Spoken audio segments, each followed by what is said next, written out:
Hello, I'm Rob Thurston from the Easy Degree. Thank you for joining us today for our playthrough of Curse of the Crimson Throne, a Pathfinder adventure path. Oh, hello. Let me just quickly adjust myself a little bit there. I will be DMing this. I'll be the Dungeon Master for this upcoming story. But first off, I'd like to introduce our cast of characters. So one by one, I'll introduce them to all of you. Starting off with Bradley Wye. Hello. Hey, Bradley. Hi, how's it going? All right, Bradley, be so kind as to give me a description of your character and tell me a little bit about them. Okay, well, my character is called Shira. She is a warrior elf who fought many years ago, took many lives, and as a result has vowed never to kill with a weapon again, never to hold a weapon. So now she fights only with her fists. However, she tries her best not to kill when she can. She runs a shop in Corvoso and had a child or adopted child. I can't quite remember what I said. I think it was adopted child. I remember right. Adopted child. Are we going into sort of like her attachments? Well, I would say there is a reason for you being involved in this story. You had a run-in with a criminal overlord, shall we say, by the name of Gadrin Lamb. Can you explain to me why you had a gripe with Gadrin Lamb? Gadrin Lamb, one day I came back to find my child had been taken. He was, it turns out he'd been kidnapping various children from all over the city, and mine was one of them. So one day I set off, I come back to find my child had been taken, and not long afterwards I received a letter from someone of interest who said that they could help me. And so that's where I jump into the story. Very good. Well, in that case, we'll move over to Ben Ward. Hello. Ben, be so kind as to tell me about your character, and then after that, tell me why they had a gripe with Crime Lord Gadrin Lamb. So I'm playing Varus Volso and his associate, the Bear. Are they the same person? Who knows? So Varus had a bit of essentially used to work for Gadrin to some degree, and had a bit of a betrayal on Gadrin's behalf, and as such swore vengeance and to tear down his criminal empire. Very good, very good, very good. I think that's more than enough. We'll move over to Maddie Cunningham. Hello. Hey, Maddie. Hello. Can you tell me more about your character and why they have a gripe with Gadrin Lamb? I can. So my character is the lovely Grudtrude, the dwarven war priest. She's a native of Corvosa, born and raised.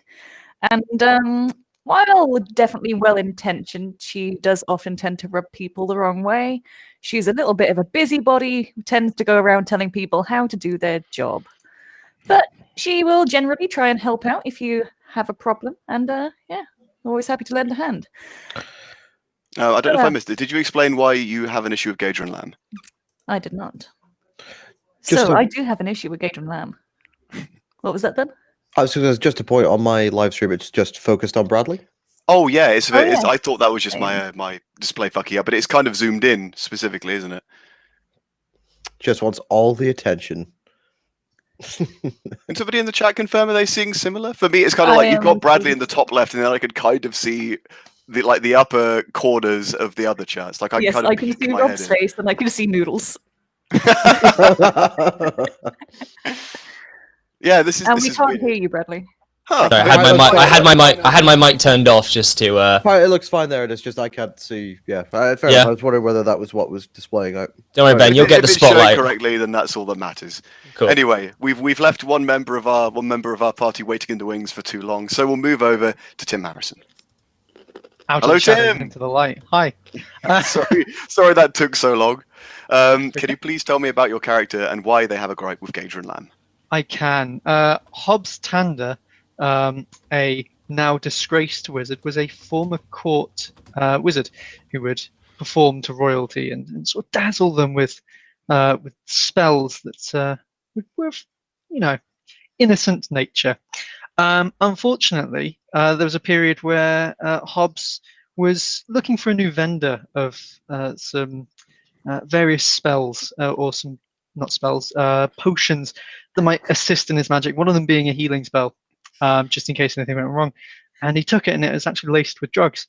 Ever since, he was hooked on it, and held a grudge against Gadrin Lamb, who the retailer of said tainted potions, cut his addiction, and was obviously, not best pleased with him. He now has joined the group trying to get revenge, or as has been potentially accomplished. Yes. So with that, I'll quickly give something of a disclaimer that we are technically speaking already one episode into this story. The first one was done behind closed doors and in person before, this whole COVID thing you might have heard of. So we're picking up online and sharing the experience with the rest of you. So to give you a recap of what's happened so far, our 4 intrepid adventurers were approached by a fortune teller by the name of Zalara, who revealed that she also had a gripe. Closed white doors, thank you, Beaver Lachu. Oh no, I'm not going to be able to unsee that. That's awful. But yes, being approached by Zalara by way of a letter, she revealed to the party that she too had been wronged by Gadrin Lamb, and what's more, had found out where he was hiding and needed their help to bring him to justice. After reading their fortune and telling them that Gadrin was hidden in an old fishery in the docks of Corvosa, she allowed the party to get to business and bring the man to justice. After a meticulous taking down of a criminal organization, taking nearly everyone alive, the group were able to make their way to the den of Gadrin Lamb, where they fought him alongside a cantankerous pet alligator. In the final moments of a tense and pitched battle, Gadrin Lamb was slain by claws to the chest, a dagger to the throat, and an alligator ripping apart his lower half. When the group, after some minor disagreements as to the sudden and inevitable death of Gadrin Lamb, investigated his treasure hoard, they found 2 items especially of great worth. One, a curious brooch of incredible make, and the severed head of their quest giver, Zalara the fortune teller, evidently dead for some weeks. Confused, as one might understand, looking for answers, the group returned to Zalara's home. I think, at this point, we can truly begin. Okay. So the 4 of you stand on the streets of Corvosa, where very clearly something has gone quite terribly wrong. There's the sound of rioting. You see the lights of fires in the distance. Overhead, a wing of hippogriff riders soar, only for one of them to suddenly come tumbling down, clearly injured, crashing to a statue, killing both the monster and its rider instantly. In the distance, a cry can be heard shouting, "The king is dead! Long live the queen!" So as a native of this city, what do I know about the royal family?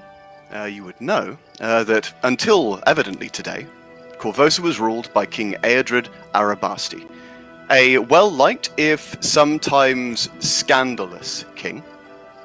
He had a, shall we say, penchant for younger company, which is why he married his now queen, Queen...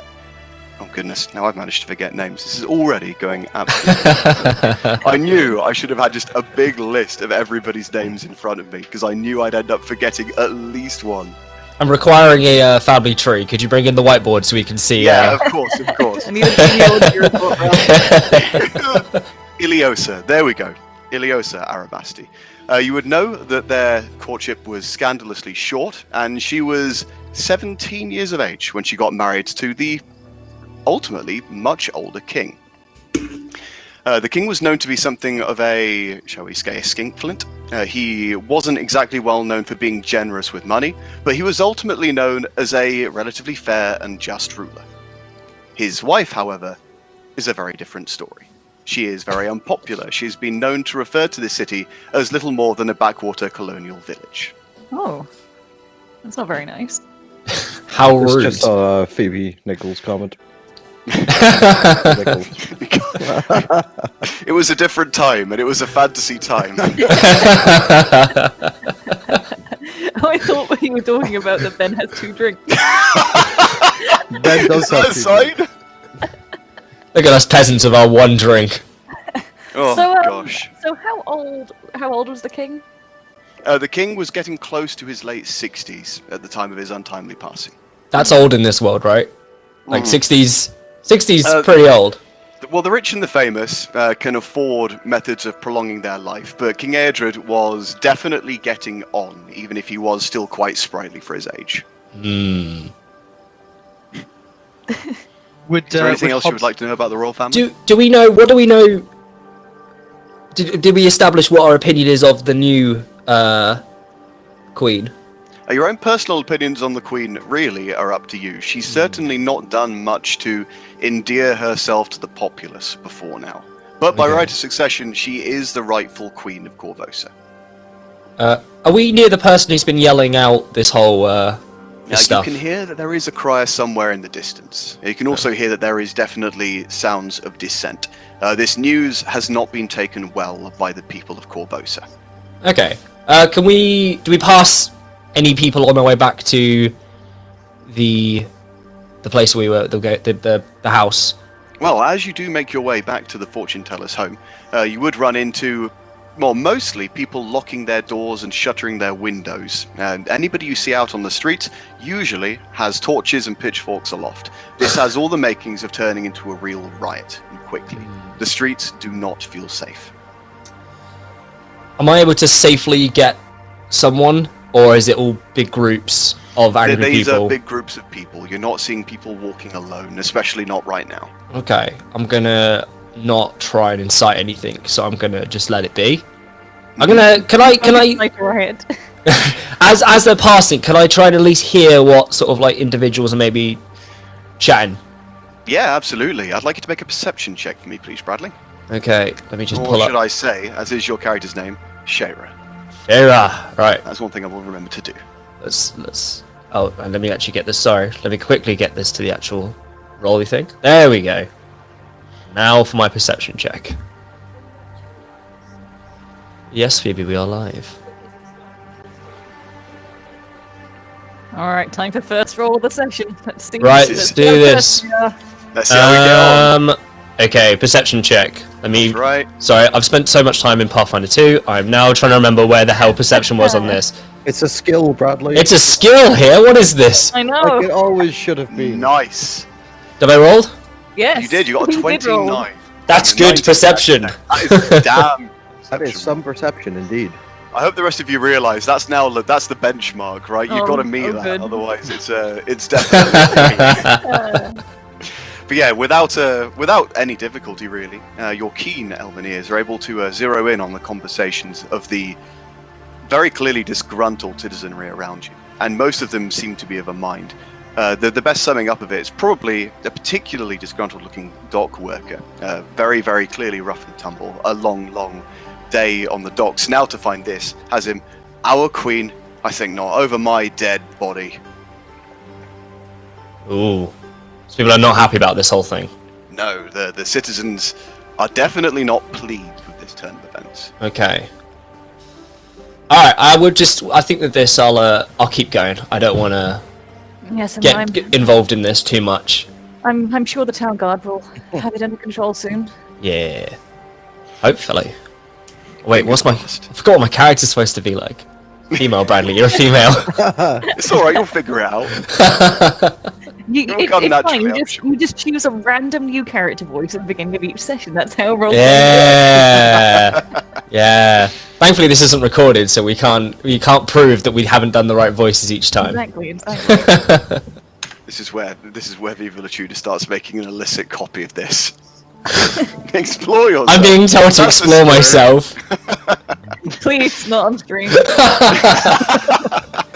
Let me just mute my camera, I'll be back in a minute. Oh no. But doing your best to stay away from the very disgruntled people around you, you stick together and hope that your numbers make you not tempting targets to try and pick a fight with. I think our bloody big weapons makes us not a tempting That target to also- pick a fight with. Yeah.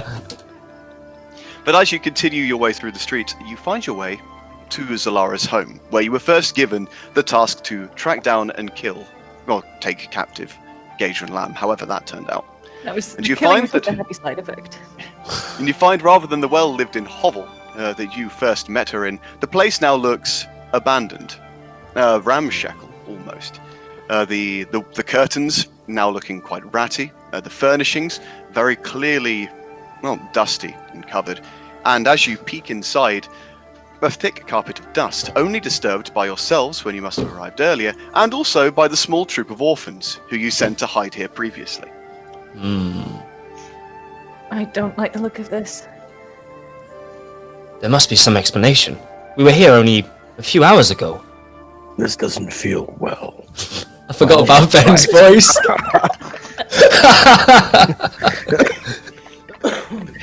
Well, that's already taken out on Ben. That was only 2 words. This doesn't feel well, the bear. How do the children look? Are they okay? Understandably, they look a little bit terrified. They were originally being held captive by a gang lord, which wasn't exactly the most pleasant thing to be in. But adding on top of that, the fact that they are now in a clearly abandoned home, thick with dust, while the sound of rioting happens outside. They are terrified, really. One of them, you would recognize, pretty much runs immediately for Shayra as he arrives and kind of throws his arms around her, very clearly terrified, shaking. Did you manage to get here okay? Yeah, we were fine, Mum. But what's going on out there? That is a good question, and one we intend to get to the bottom of too once we know you are safe. And what happened here? I sort of want to have a look around, and I just want to see, can I get an idea of, like, how long does it look like it's been like this? Yeah, absolutely. Make a survival check for me. Ah, the old survival check. Let's see Alright, how that you can do goes. I've Anybody got who's this. in the room, feel free. You can also attempt this. You know, It's, I'm going to attempt. yeah, not difficult for people to look around. The old survival. Oh no, my character sheet. Oh. I accidentally deleted the whole character. No. Oh, I have good survival. Let me just. There we go.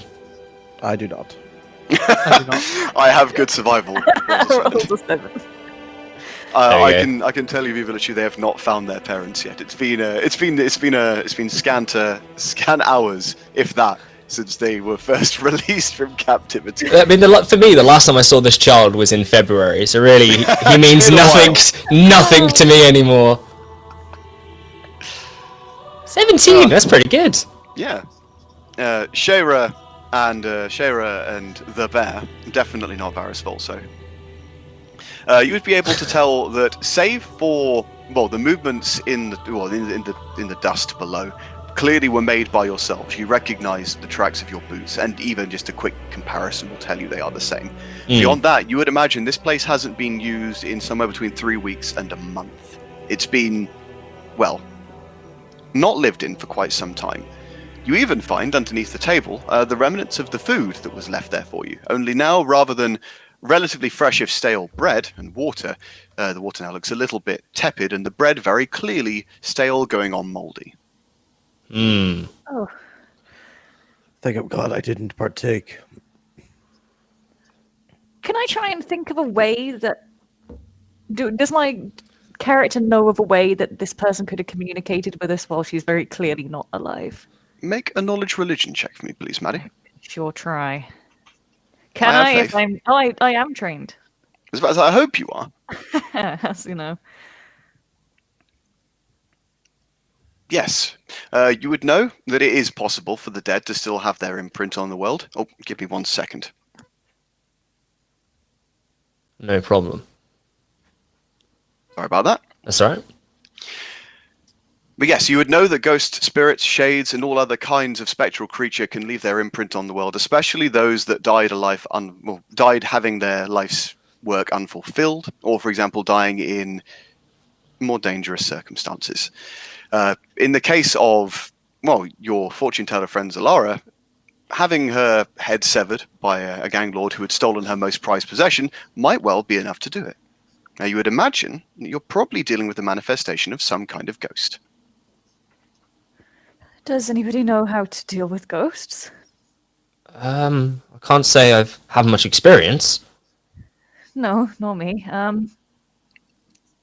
Do I have an idea of what kind of steps I should be taking to purify this ghost? Most Or is ghosts that will the right thing to do? Most ghosts will usually pass on if their reason for staying around is removed. Well, I know that sometimes know that sometimes in violent deaths like this, then ghosts stay around if they have unresolved issues. Hmm. But It gathering, is. Ooh. writing No, us sorry. letters and gathering us from all over town seems very powerful. Yes, well, she was clearly very talented in life and now in death, I guess.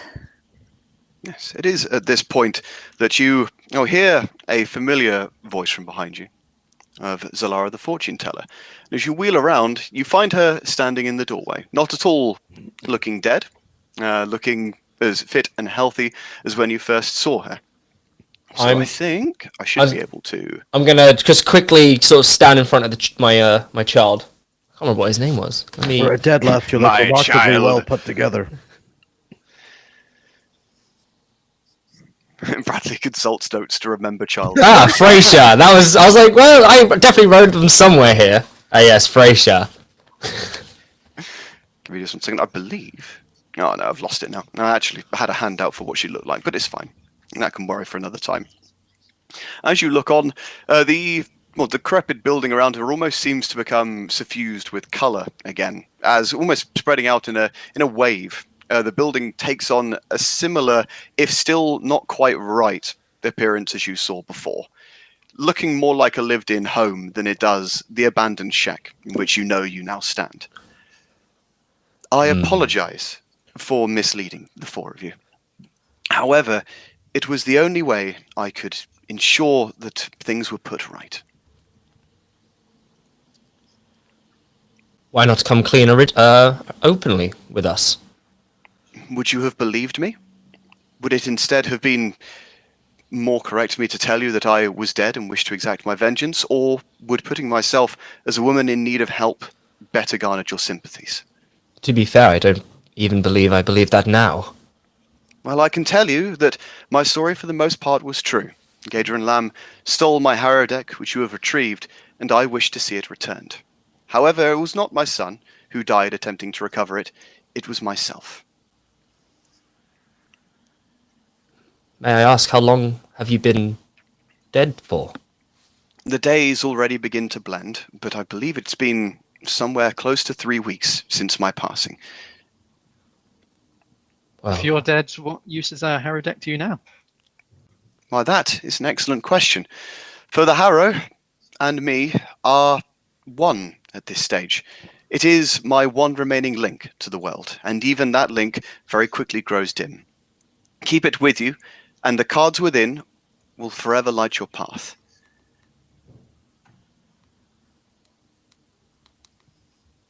Well, I can't say I know much about how these things work, but I'll believe you on this.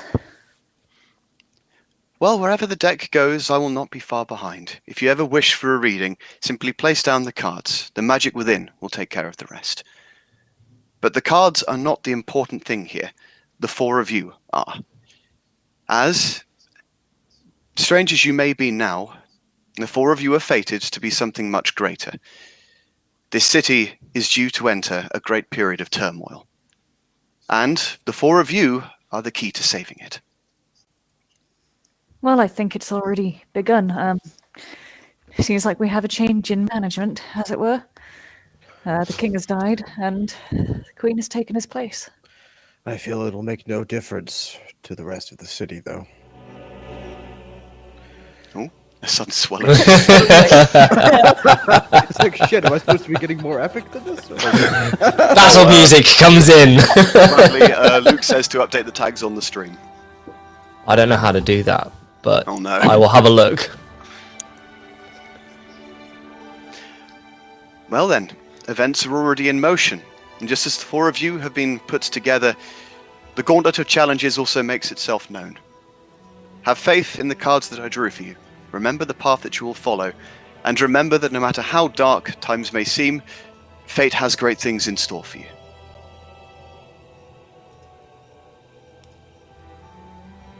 This city, this what's happened. Did you know this was going to take place? A great upheaval was promised, as was a rot in the castle. The cards may not be clear when they're first drawn, but they will always come true, one way or another. Well, that's sure mighty helpful, but if we can't actually tell the future, then what's it going to help? You will understand when it happens. That's all I can say. Leaving the Harrow is not for everybody, but it has never led me astray. Until you were murdered for it. No, Maddie, don't be afraid. Say it. Never Say it. away. This. I mean, hell, if it's something you would think to say, absolutely. You know what, I probably would. Yeah, so I can't help but notice that it did lead to your downfall. And yet my death has brought together the 4 heroes of Corvosa. One life for the entire city, a price I'd happily pay. Hmm. Well, this is all very cryptic, but we still don't know what our next step is. You say that we're fated to be these great saviors, but don't really know what we can do against a whole city. Anything you can, one step at a time. Allow momentum to grow. Nobody becomes a hero overnight.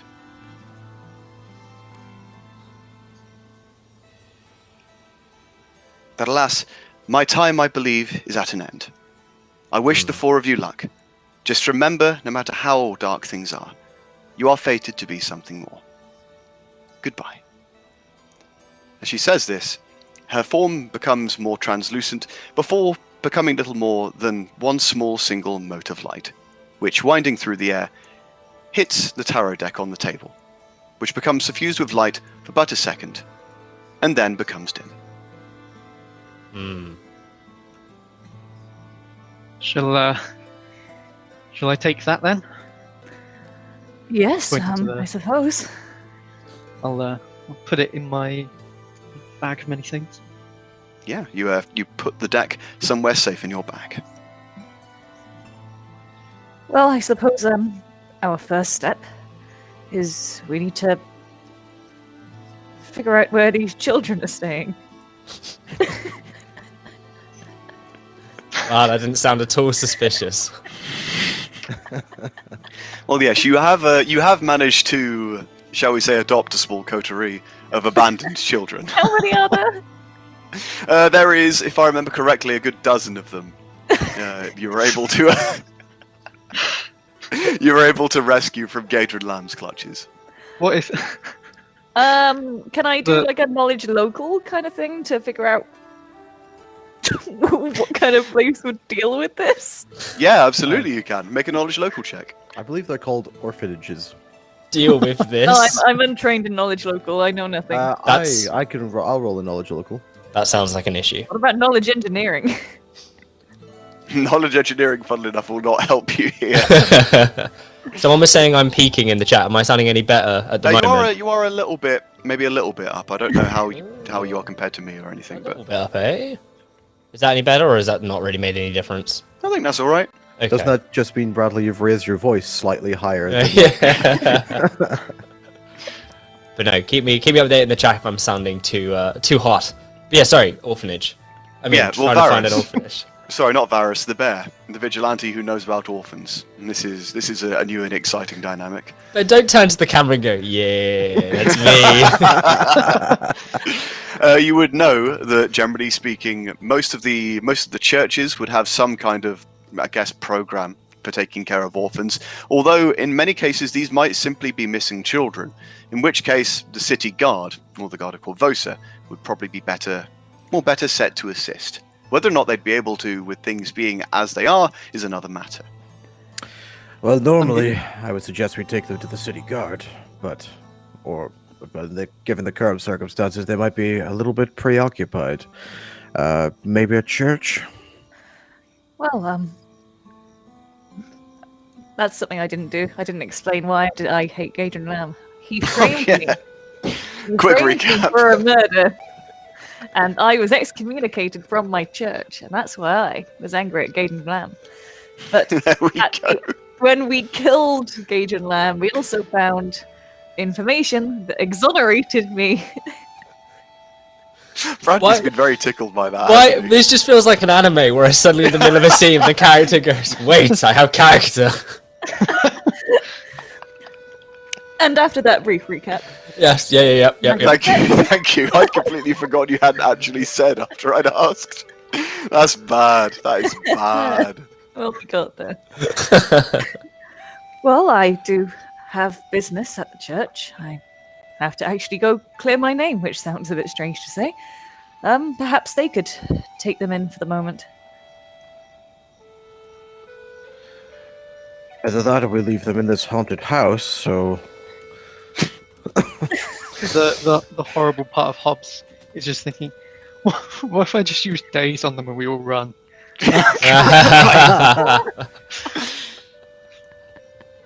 Why did we let Tim play a wizard? I can see. Because he hates orphans. That's what he brings to the table. I can see at the minute on my sheet it says neutral good, but I can see that slipping very quickly. I'm a good person. It's why I want to abandon these orphans. It's the neutral good thing to do. It's tough luck. It's coming from a good place. Survival of the fittest. Bye, Phoebe. Thank you for Bye, joining Phoebe. us.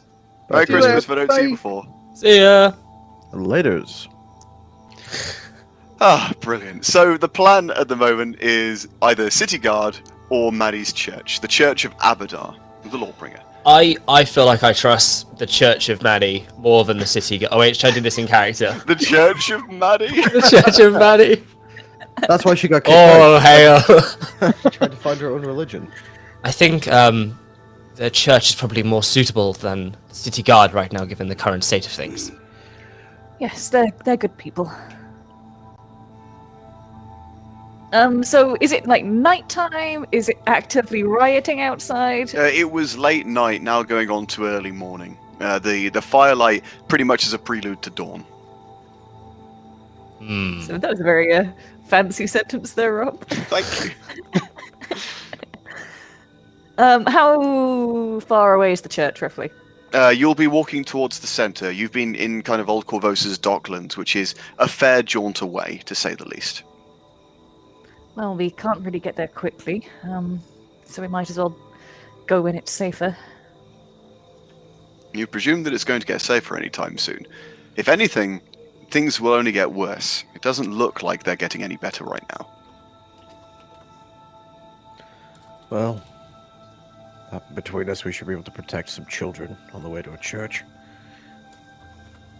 Okay, is there anything else we need to do here? Oh my god, my voice. Sorry, I'm quickly updating tags whilst we do this. He's a multitasking man. Multitasking. I'd like to have a look around the building to see if there's anything of use that's still here that might be different than when we were here earlier tonight. Yeah, I won't ask you to make a roll for that.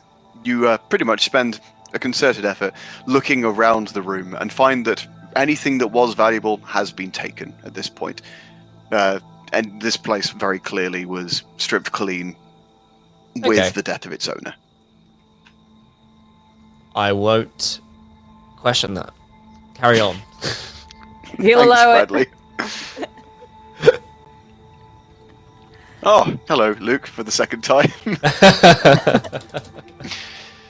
So, presuming you all agree on that course of action, now you gather up the children in as close to a defensive square as you really can, and you set off onto the very, very fever-pitched streets of Corvosa.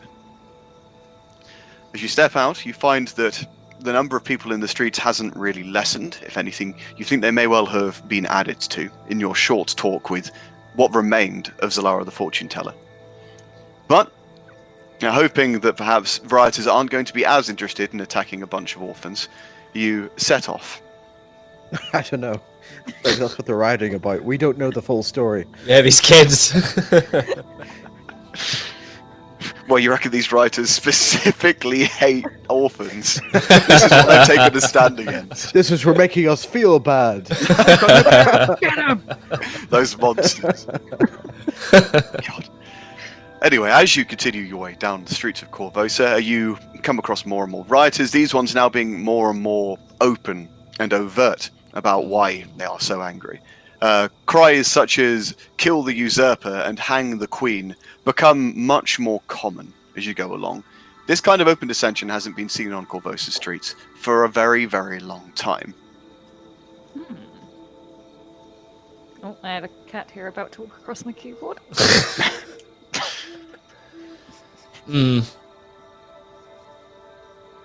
I want to just keep going, I think. I Mhm. think it's best we Don't want continue to get on. involved. I don't want to get involved in Yeah, this unless agreed. until we have to, regardless of what the fortune teller has said to us. I think It the might not be a safety bad of idea to children know is- what's going on. I will just, as we're walking past, try and grab sort of tap one of the mob's shoulder and what exactly has happened? Yeah, you grab a rather wild-eyed looking youth, just strong enough to hold up the pitchfork he's currently trying to threateningly hold aloft.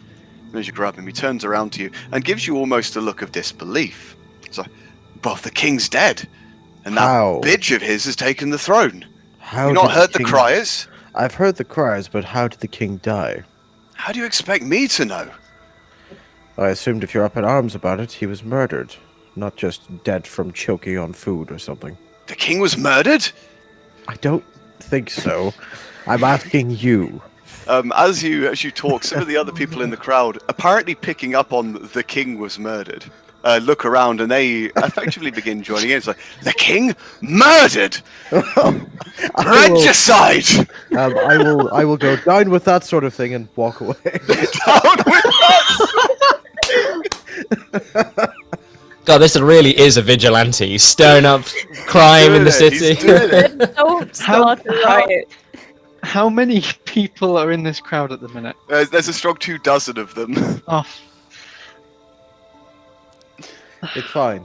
It's I fine. mean, Let's they don't keep think we moving. killed. They at least they're thinking it's the king that's currently killed the Himself. queen, not us. So yeah, the queen has Other way killed the around, king. Sorry, not us.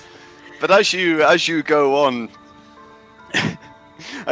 on, you find that there's been a new chant added to the rioters of Corvosa, Oh, mostly on the lines of "Kill the Kingslayer." Damn it, Ben. It's like, well. you know what this situation needs. Anyway, it's not just rioters that have begun to fill the streets. To join them is any number of preachers, doomsayers, and other general crazies. One of them, a man with hair and beard almost as long as his entire body, lowers a crooked finger at yourself, Shara, and screams, "The eye of Grotus has turned from the boneyard upon us! The end is nigh!" He pretty much begins shuffling towards you. Right. What to do with this? Can I figure out what that meant? I would also like to try and figure out what that Yeah. means. You would No, want to try as roll well. knowledge religion to try and figure out specifically what he's talking about. Alright, I'm gonna do a good old religion roll. Let me pull up the board That's a 15. so for we can all true. see what's Are gonna you happen. trained in religion, I am. Bradley? I don't think so. Let me In find that out. case, you probably would not know. No religion. I Remind rolled me, because 16. obviously I might be just getting this mixed up with fantasy/dark heresy in my head, but you can roll untrained knowledges, or you can't roll untrained. No, Can't roll no, that is a untrained. trained That's fine. skill. You need Yeah, I was to gonna say, have in- that basic knowledge. In Pathfinder, you could roll untrained. If it's got a little two, sorry. asterisk That next is- to it, yeah. you can't roll Yeah, it. but in this you That was can't. it, Yeah, cool. this is Yeah, what you just- can't. Just breaking myself back into the. Can you roll knowledge? Could I roll knowledge local if that's something that? This probably wouldn't cover That's it. fair. Not a Could problem. could I roll sense motive to try and figure out if that's a threat or not? You can absolutely roll sense motive to find out exactly what he's talking about, I guess. But the two of you who rolled religion, you would know that Grotus is the god of the end times. He is a chaotic neutral god who waits for the last soul to die. He is pretty much the god of the apocalypse. He is what comes after. That doesn't sound good. To say that he has turned his eye from the boneyard onto Corvosa is to say that Corvosa is doomed. Right. Okay. I'll pass that on. Shara, you would know that the guy isn't strictly speaking hostile towards you, but he is very clearly unhinged, which makes his actions quite unpredictable. Okay. At the moment, the guy, still with a crooked finger nearly leveled at you, is kind of shambling towards you as he continues to rant and rave over any number of God knows what, really. Hmm. Could I try and disarm him, like by talking about his god a little? Like, say that his god wouldn't want him to act like this? And see whether I can get him to calm down? You would know from your knowledge that Grotas, generally speaking, would actually welcome this kind of doomsaying. It might be difficult to convince him otherwise. Can I just try and intimidate him, sort of like, just almost a kind of like, not threatening, but more just like, look, don't come near me. You can absolutely try to intimidate him to back off. Right. I am trained in this, but look, you know, you don't need to. But You can do it. I'm gonna roll with +5. Here Yeah, you the go. old man. 17. Yeah, you as the man continues to shamble towards you, you kind of level a look at him that makes it very clear that whatever he's thinking of, he definitely shouldn't try it. Okay. And cool. evidently, something sparks in his adult mind that makes him realize that, yeah, maybe this isn't the best idea he's had today. Rather than attempting to approach you, he almost kind of flinches back slightly. And Okay. he begins backing off towards the shadows, even if he screams, you will find yourselves near death in a period of great sickness. The end is nigh! The end is nigh! This is seriously getting out of hand. How has the rest of the crowd reacted to this guy flinching backwards, out of interest? Most of them aren't really paying him all that much attention. Crazies like this are relatively commonplace, especially in the busier cities and especially towards the poorer districts like you are.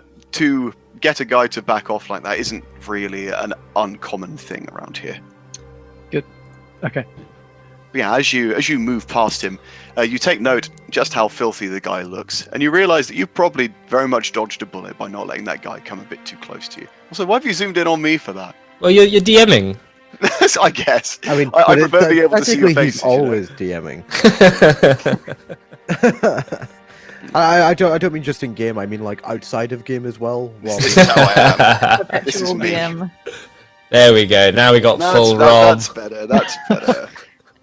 I still can't really see anybody else. But Yeah. hey. Yeah, it's still cut off for me. I don't know what happened with it. Weirdly. as soon as we went live, it went to like it means that I can only see like currently on it. I can see Rob's face, most of it, a bit of Bradley, and like the top of Maddie's Top of forehead. Maddie's head. Yeah. I'll tell you what, Viva La Chew. If this keeps on going, we'll have a special Deep V episode just for you. There we go. great. Just to clarify what that one. Here first, the Deep V will return. That's a threat. Oh gosh. So Well, that was uncomfortable. yeah, with that mess out of the way, the four of you continue to wind your way through the city streets until you find yourself coming up to a boulevard. As you cover a canal and going over the muddy waters below, you notice that this area is a little bit quieter. You don't see any rioters in immediate view, but you do still hear in the distance the sounds, shall we say, of rioting, of the clamour, the cacophony, of something going very badly wrong nearby. Can we? So we can hear this. We can't see this. Yeah, it's still nearby as it was before. How far away from the church are we at this point? Is Yeah, it you would- is it on the other side of the riots? Yeah, or- it's on the other side, and then maybe another half an hour, 45 minutes of walking, presuming you don't have any further distractions. Anyone? I was going to say, can I try and use knowledge local to try and plot us a safe course, or would that be a different role? It's kind of presumed that you're taking the safest course you can think of anyway. Okay. If you think of it more like this is the kind of thing where it comes down to guesswork at the time that it actually happens, that you don't know when a street's going to be blocked because there's a large crowd there, for example. Okay. But imagine you're following the most direct and safest route that you can think of. I'm gonna turn to the bear and sort of whisper, kind of, any chance you can see what's going up ahead without them spotting you? Well, I'll give it a go. So yeah, I'm gonna roll a stealth check to try and Alright. move on up ahead without drawing attention to myself. Hey. 22. You move away from the rest of the group and the lights and stick to the shadows. As you move ahead some distance to try and get a better idea, you find yourself crossing the bridge when there is very suddenly two small flashes of light in the sky, almost looking like small projectiles. One of them landing between you and the rest of the party at the end of the bridge, the other landing behind you, almost kind of pinching you between them. And I just need to quickly make a change here. Oh no! Should I prepare battle music? As the two comets of light hit to the floor, you realise that in their place, rather than there being a projectile or an explosion, is a rather small and diminutive-looking figure with red skin and curled back red horns. Now, they have a pair of scaly, leathery wings, and around their fingertips and in the palms of their hands play fire. The two of them definitely have a mischievous look about them. They don't look like they are, shall we say, particularly kindly. And indeed, if I quickly move you over to here... A new map has arisen. That a map has arrived. Ooh. If you move down and to the right, actually, I think it's... That work? There we go. Yeah. You will find the group of you pincered between these two strange red-skinned creatures. I don't like this. It's very clear that they don't intend to do anything polite or friendly.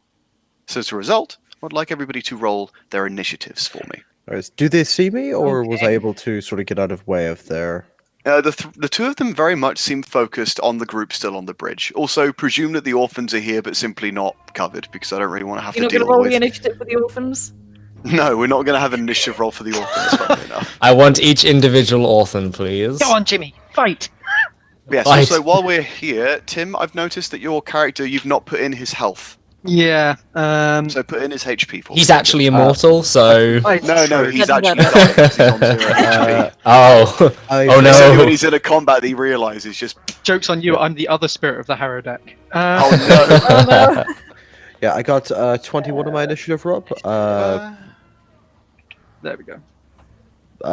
Yeah, I got 21 on my initiative, but I forgot to add it to the turn tracker. That does not sound so good. That's alright, don't forget to click on your character when you roll, because that will add them to the tracker automatically. Okay, click my character.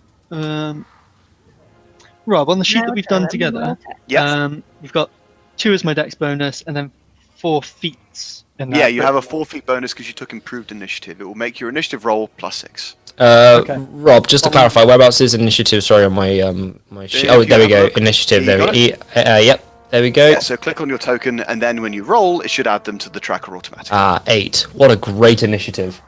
Rob, I on mean, you the did roll a 5. I think you did alright, all things considered. digital sheet, it doesn't have anything for the 4 feats. It's just One got moment. 2 total and then 0 temp. Unless you Just have a told me to check do on it your in temp. character sheet, and I'll see what I can sort. Oh no. I know. Oh no. Oh no. Oh no, you didn't. No, you didn't. Oh no.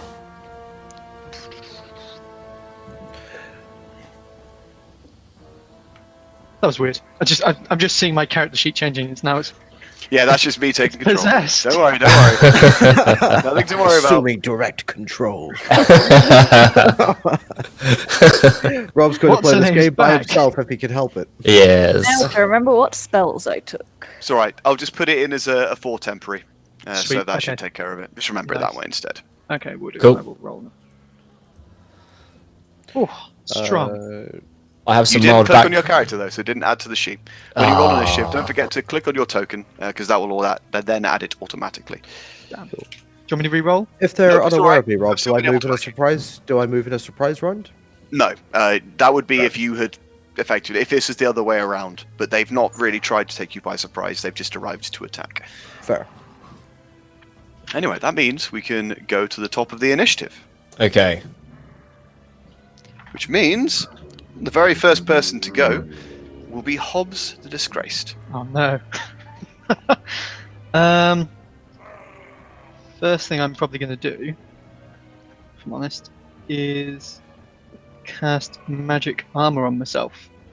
Yeah, you cast Mage Armor on yourself, giving you +4 to your AC. Yep. That will be a standard action. You can still move. I'm probably not going to well, actually, if I do, hmm yeah, I'll probably just move next to Shara. Yeah.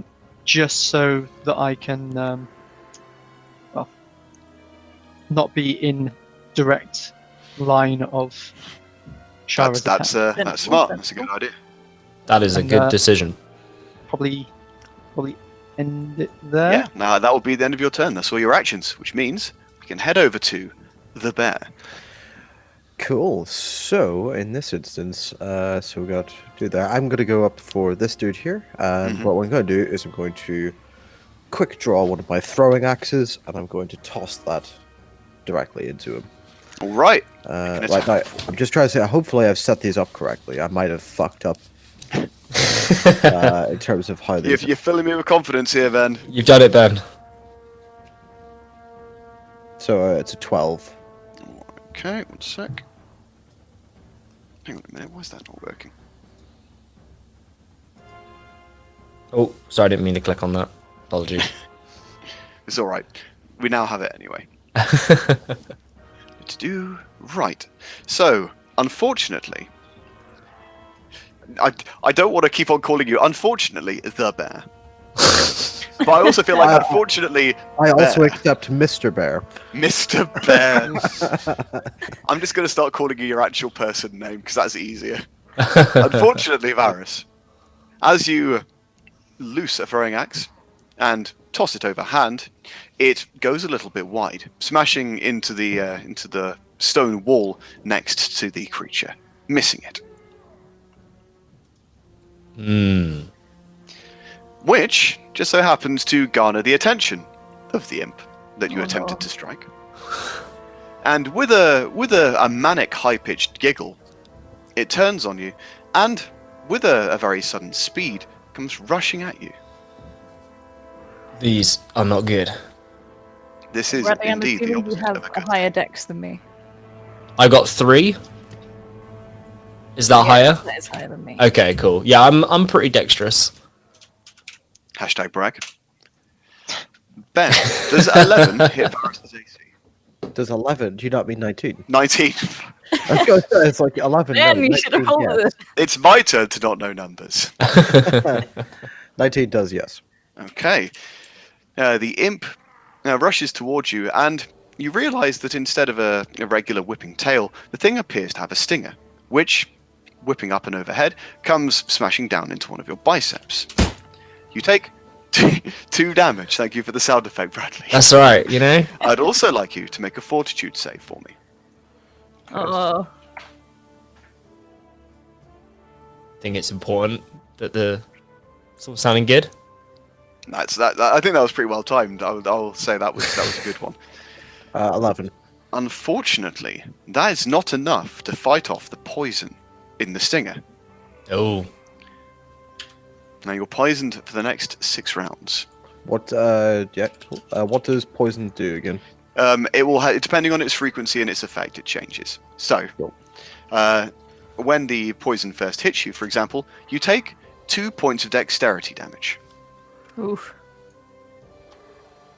And because this is important to know, in case it should ever happen again, I believe there is a place to automatically give yourself a negative on your dex, which should change all of your abilities for you already. It's on the it's the temp. There's a temp the temp column, one yeah. does it.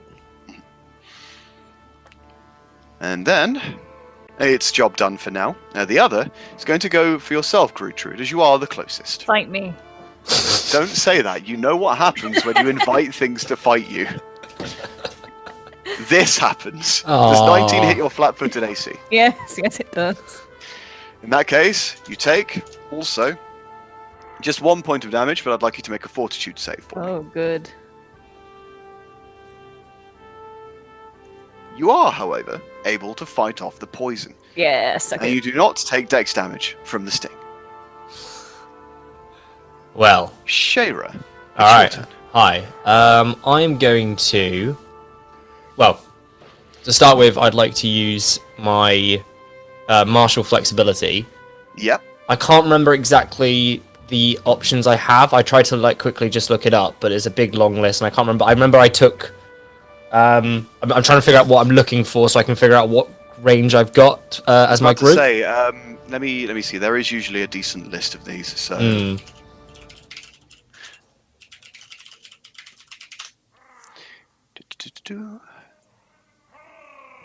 What is it specifically you were looking to achieve? I remember last time. I can't remember. It was oh wait, maybe I don't need it anymore because I've got the non-lethal takedown as just a basic thing. I was about to say, if you're using your fists, those don't need to be specifically lethal or non-lethal anyway. You That's choose fine. when you attack. No, in that case, don't worry. I'm gonna just for now. I'm just gonna move up and try and attack. I'm gonna come in defense. Hang on. You're right there, Bradley. Yeah, just losing my voice. Have a glass of water. I'd like to. So I'm gonna move up to the one.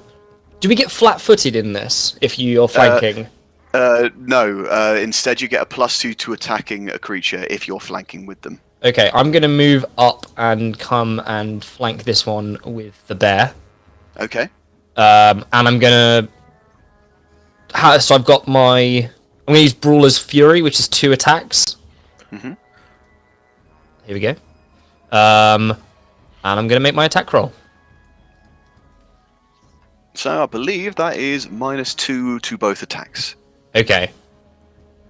But Let now me- is it going to be 0 because he's flanking? Yeah, so you're getting +2 because you're flanking the creature. Okay, so, yeah, pretty much 2 attacks are normal. That's a hit. Yes, and then my second attack. That Whoa. one, unfortunately, is a miss. If you can give Damn me it. one single punch sound effect. Oh, there we go. There we go. I think it's just Bradley punching a table. Okay. Hey, Bradley's dedicated to his craft, okay? There's no soundboard, he's made it all. I'm. Yeah, springing into action. You move yourself around until you're in a flanking position with the bear. And as you prepare to effectively give a quick 1-2 jab, the first one hits the red-skinned creature in the back of the head, knocks it forward a couple of steps. Yep. The other, unfortunately, glances off of its tough hide and does no effect. As you deliver the first punch, however, you do notice that the surface of this creature's skin is a lot harder than you expected it to be. Some of it seems to absorb the force of your blow. Would you say it's as hard as a wooden window? Well, you also couldn't break those, so yeah, they're about, Oh, I'm they're about screwed. equivalent, I think. I'd like to say as well, when I'm coming round, because based on interactions we've had before this stream, the bear and I have not gotten off on a great start. So as I'm coming round to sort of like help him out, I'd like to sort of give him a nod if I can before I make these attacks. It's just that I'm sorry for trying to kill you, Nod. Maybe. Hey, we don't talk about Ixnay on the Erdeme. But yes, you notice that this creature has resisted some of your damage. Oh no, I don't like that. Gertrude, it's your turn. Well, considering this guy came up and is getting all aggy, I think I'm going to try and, stab him. All right, go for it. Wielding my mighty goose arm. All hail the geese arm. Yay! Unfortunately, you do miss. Now, because this is the first time it's happened, do you guys want to do fun stuff when things go wrong, or no? Always. I do like fun stuff. Well, in that case, Maddie, roll your attack roll again. If your second attack good. misses, this will be a critical botch. Okay.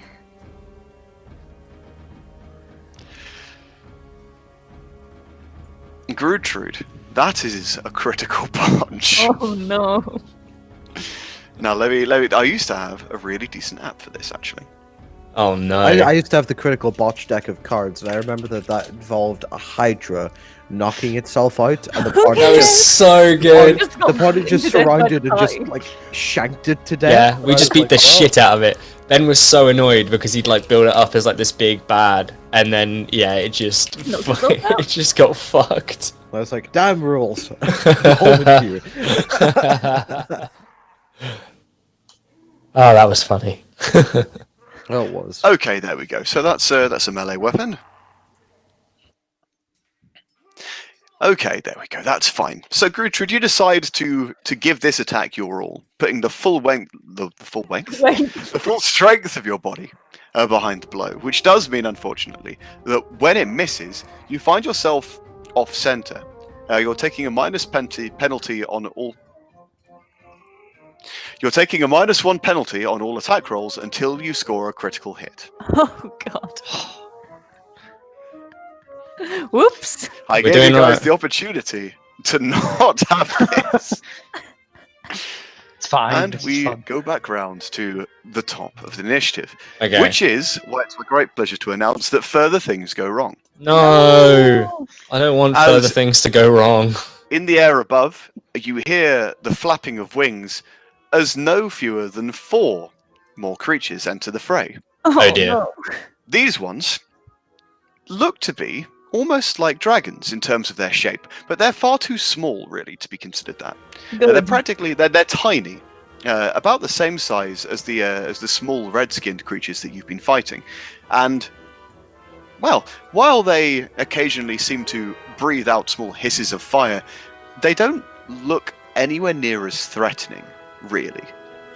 I don't know. Fire's also pretty notice- threatening. You also notice as they land that none of them seem to be paying any attention to you. Their eyes are very clearly focused on the small red-skinned creatures. Hmm. Okay. This sounds suspicious.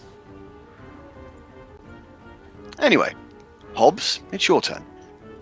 Yes. I would like to daze the imp-like creature that's currently attacking Gertrude. Okay.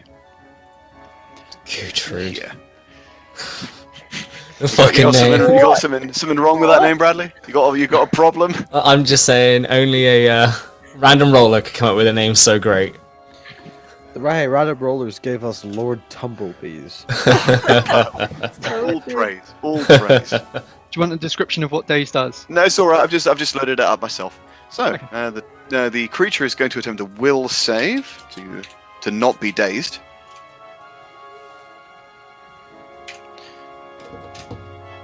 And that will probably be a failure. Oh, good. So, you successfully daze the imp. You raise your hand, and a sudden showering of sparks kind of erupts from the fingertips and kind of flies around the creature's head, leaving it disorientated and unable to act. Okay. Which means it doesn't get to take an action on this next turn. You're going to move as well, by the way, Hobbs, or are you going to stay there? I'm probably gonna stay where I am for the minute. I'm pretty Okay. happy here. In that case, we'll head on over to the bear. Excellent. So, yeah. Now, quick drawing a short sword. I'm going to attack this impy fellow. Okay, roll to attack. Don't forget, you're at +2 to the attack roll. Cool, excellent. I'll just have to add +2 on after, I think. Because it's not sorry, I was trying to find it. Does anyone know, by the way, on our sheets, is there a way to collapse stuff? Because, I like, don't as an example of that, under where I've done my short sword, I've got, like, different attacks for that sword. But it just, yeah. So, I'll at tell you, that- 12. that will unfortunately be a miss, Aris. Hmm. You are trying to make the most of the opening that Shayra has now provided for you. You bring your sword aloft and attempt to strike down at the tiny red-skinned creature, but unfortunately, you fail. I'd like you to make a second fortitude save for me.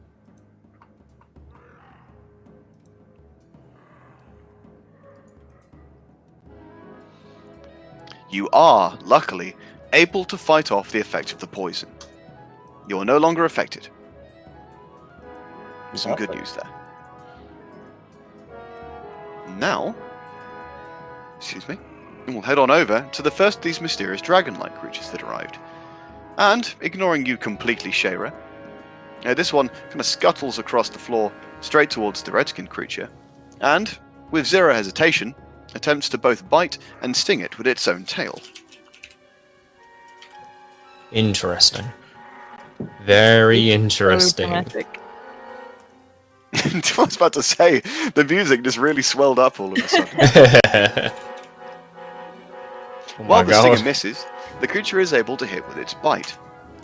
And you note that while it's not the largest or strongest creature you've ever seen, Shayra, its teeth sink into the creature's flesh without any difficulty, and you actually hear it hiss with pain for the first time since this endeavour started.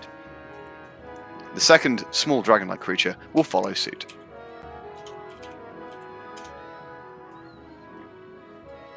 And will miss twice. Now, what's this little impy boy gonna do, I wonder?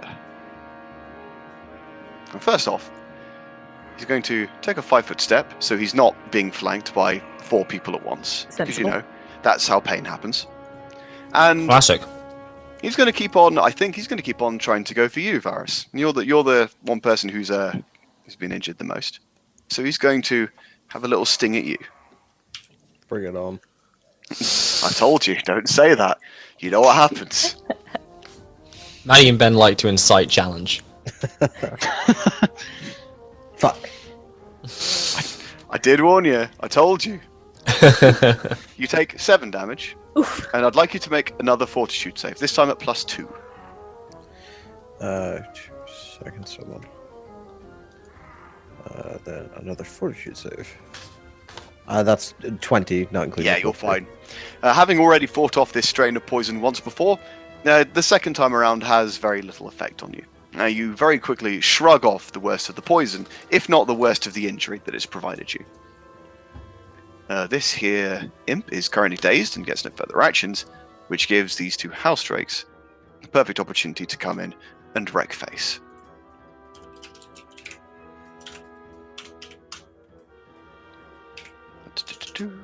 Let's get this over quickly as possible so we can get back onto your turns.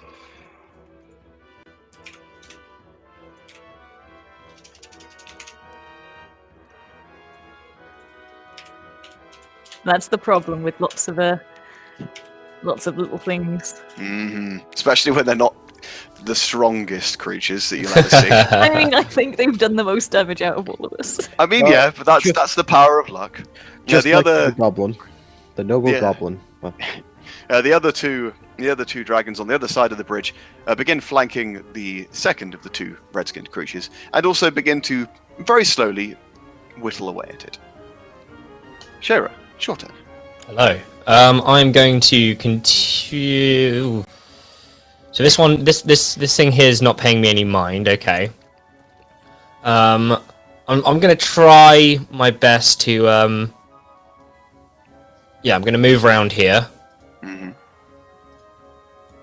and I'm gonna once again go for the one that seems to be causing some issues. Yeah, the one that's fighting the bear. And I'd You're like to. You're gonna go another flurry. I'd like to give it, yeah, the old flurry. Right. 2 attacks, a base attack bonus. Let's do this. Boom. That's a miss, isn't it? Was that including the +2 already? Dude, there's no might. Was there? Oh, no, of course, no, it evens out, don't worry. Yes, Yeah. the first one is unfortunately a miss. All right, we'll go for our second one. That, however, is a hit. And Yes. a decent damage roll as well. You've been really consistently rolling the 9s there. I am all damage. Hang on a moment. Let me just Oh, double. hang on. I think your damage calculation might be wrong, Bradley, because it's Ah, been damn it. 9 4 times in a row. Fuck's sake. Hang I'm on. going to quickly open your sheet and see what's Yeah, going on there. sorry. yeah, yes, he said it's a 91. Ah. Where have your attacks gone? Fists. Attack +5. Yeah, damage 0 +9. Plus 9. Damn it, okay. So it should be a d6, shouldn't it? 1d6 +9. 1d6. What? Wait, 1d6 plus 9? Surely 1d6 How's plus that 6. been calculated? Damage. Okay, so what's going on here? I think. Yeah, there we go. What you did, I think, is you put the 6 for d6 in the wrong place. Oh, You've not okay. got any other bonuses to damage, do you? It's just your Okay. strength modifier. Cool. Cool. It should be my attack bonus is plus 6, not plus 3, I think. So it's 1d6 plus 6. Your attack bonus is apparently +5 here. Base attack bonus of 2 and strength of 3. Okay. Although that would have been +7 because you're doing the attack. Doesn't matter right now, though. I'll quickly re-roll the damage for Sure. you. I'm glad I have a base attack bonus now.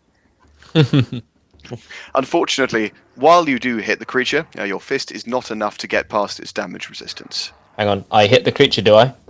Oh, hang on. You did hit Down. the creature on the second attack. There we go. There we go. We did it. Trude. You now find yourself facing a dazed red-skinned creature. Okay, well, to start with, I would like to do a heal check on the bear.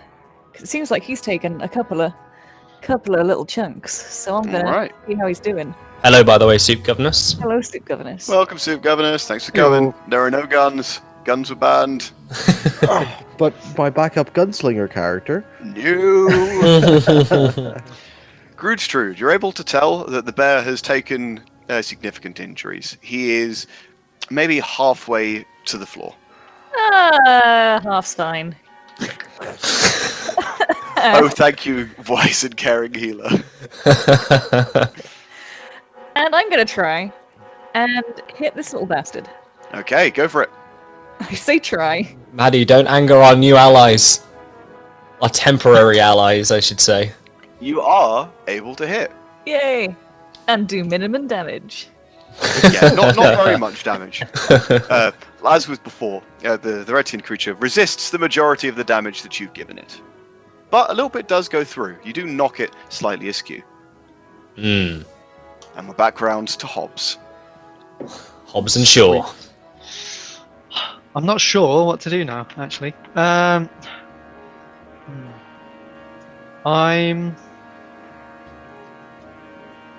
probably gonna cast Magic Missile on it, on the dazed one. Alright, that's fine. Can't go wrong with Magic Missile. Can never go wrong with Magic Missile. You don't need to make an attack roll for Magic Missile. It's one of those spells that you cast and it happens. So, Sweet. roll damage. That's a d4 plus 2 because you are an evocation wizard. You always add 1 damage to your spells. Actually, it might well be more at this point. Let me just double check that for you. Little interesting little fact about Magic Missile I found out the other day is the reason for its naming. It isn't because necessarily it was a magic missile. It's that when D&D and other games took elements from wargaming, whenever they so D&D was originally based off of chainmail, and then it was moved in. So whenever you were doing attacks, you would have certain phases of attacks. So you have like an infantry round, artillery round, but there'd also be a missile round. And so magic missile just meant using a magic projectile. And it was, that was pulled across into second ed D&D as magic missile. And has carried on, so it's kind of lost the meaning of the name because it's become something else. Right. But that's where it originated from. Is that check that would have been like, this is the missile stage, so the magic missile. Happens. That's a fun That's fact. Thank you. That's very And good. also, thank you for the input, Viva La Chew. Yeah. We're always grateful for it. Also, you've been given a recommendation just to charge. So just thought I'd, Charging wizard. So, Tim, your magic missile's damage is a d4 plus 2. So if you want to roll that for me. Sweet. Be a 5. That is good. As you fire another missile of force from your hands. Was that a sound effect, or was that just Bradley going... No, that was the sound of as you said, as you fire. There we go. It genuinely sounded like you were just making that noise with your mouth. I was like, what the hell is he doing? I pre-recorded these all earlier. What do you think Phoebe is? Like Phoebe is like by his side with like Phoebe a full with the polling machine. station. Just like Come on, Phoebe. We want a horse next. We need a horse. It's like Phoebe's got a couple of coconuts in her hands. Oh, for God's sake, Bradley. Oh. The Wilhelm scream must have been the worst. Anyway, There we go. Phoebe's heard her name. She's become active in chat. Don't worry, Phoebe. It was all good things, I swear.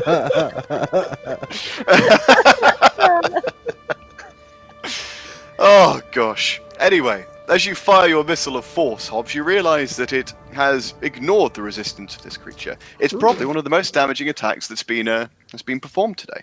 Ah, that's both good and not good, I think.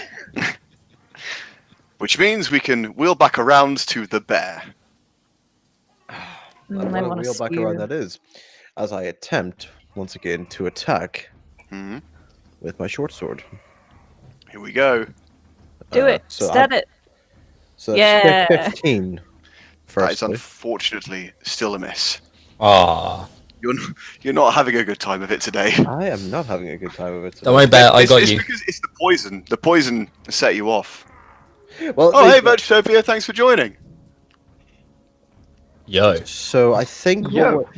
I think genuinely without the poison, I would have hit because I think their SC is about 16. Actually, one lower than that. Yeah, it's 17. Ah, fair enough. You're very, very close. I can't not pretend that it was the close poison enough. damage that did it, however, which is a damn shame. Are you going to stay there otherwise, by the way? Yep. No, I should have warned you we were doing it. Sorry, I didn't think to tell you about. Warned. Stay away. Yeah, I Stay warned away. people to not come. So. Anyway, the two dragon-like creatures are going to have their own two air quotes warned. Would you like a sound effect for He's that? going to stay there. There you go. Ooh, there is a sound That's- effect for everything. Very, very, very baritone roll from this. It was very impressive if you could make a sound like that. I don't even know how she does it.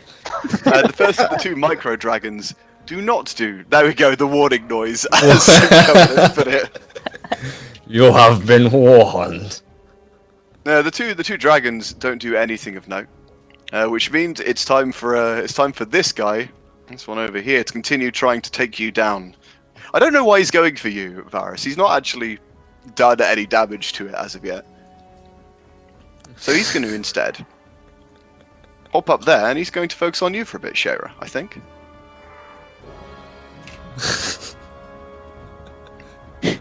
He was using stew sounds. That's it. Bradley, 26 versus your AC. I'm relatively certain. I believe that's a hit. Let me double check. Yeah, AC is currently 16, so yeah, no, Yeah, you got no, me. that's a pretty. You take 3 damage, and I'd also like you to make a Fortitude save for me. So he hits me, does he? He does. He does hit you. Fortitude. So Fortitude, please. there you go.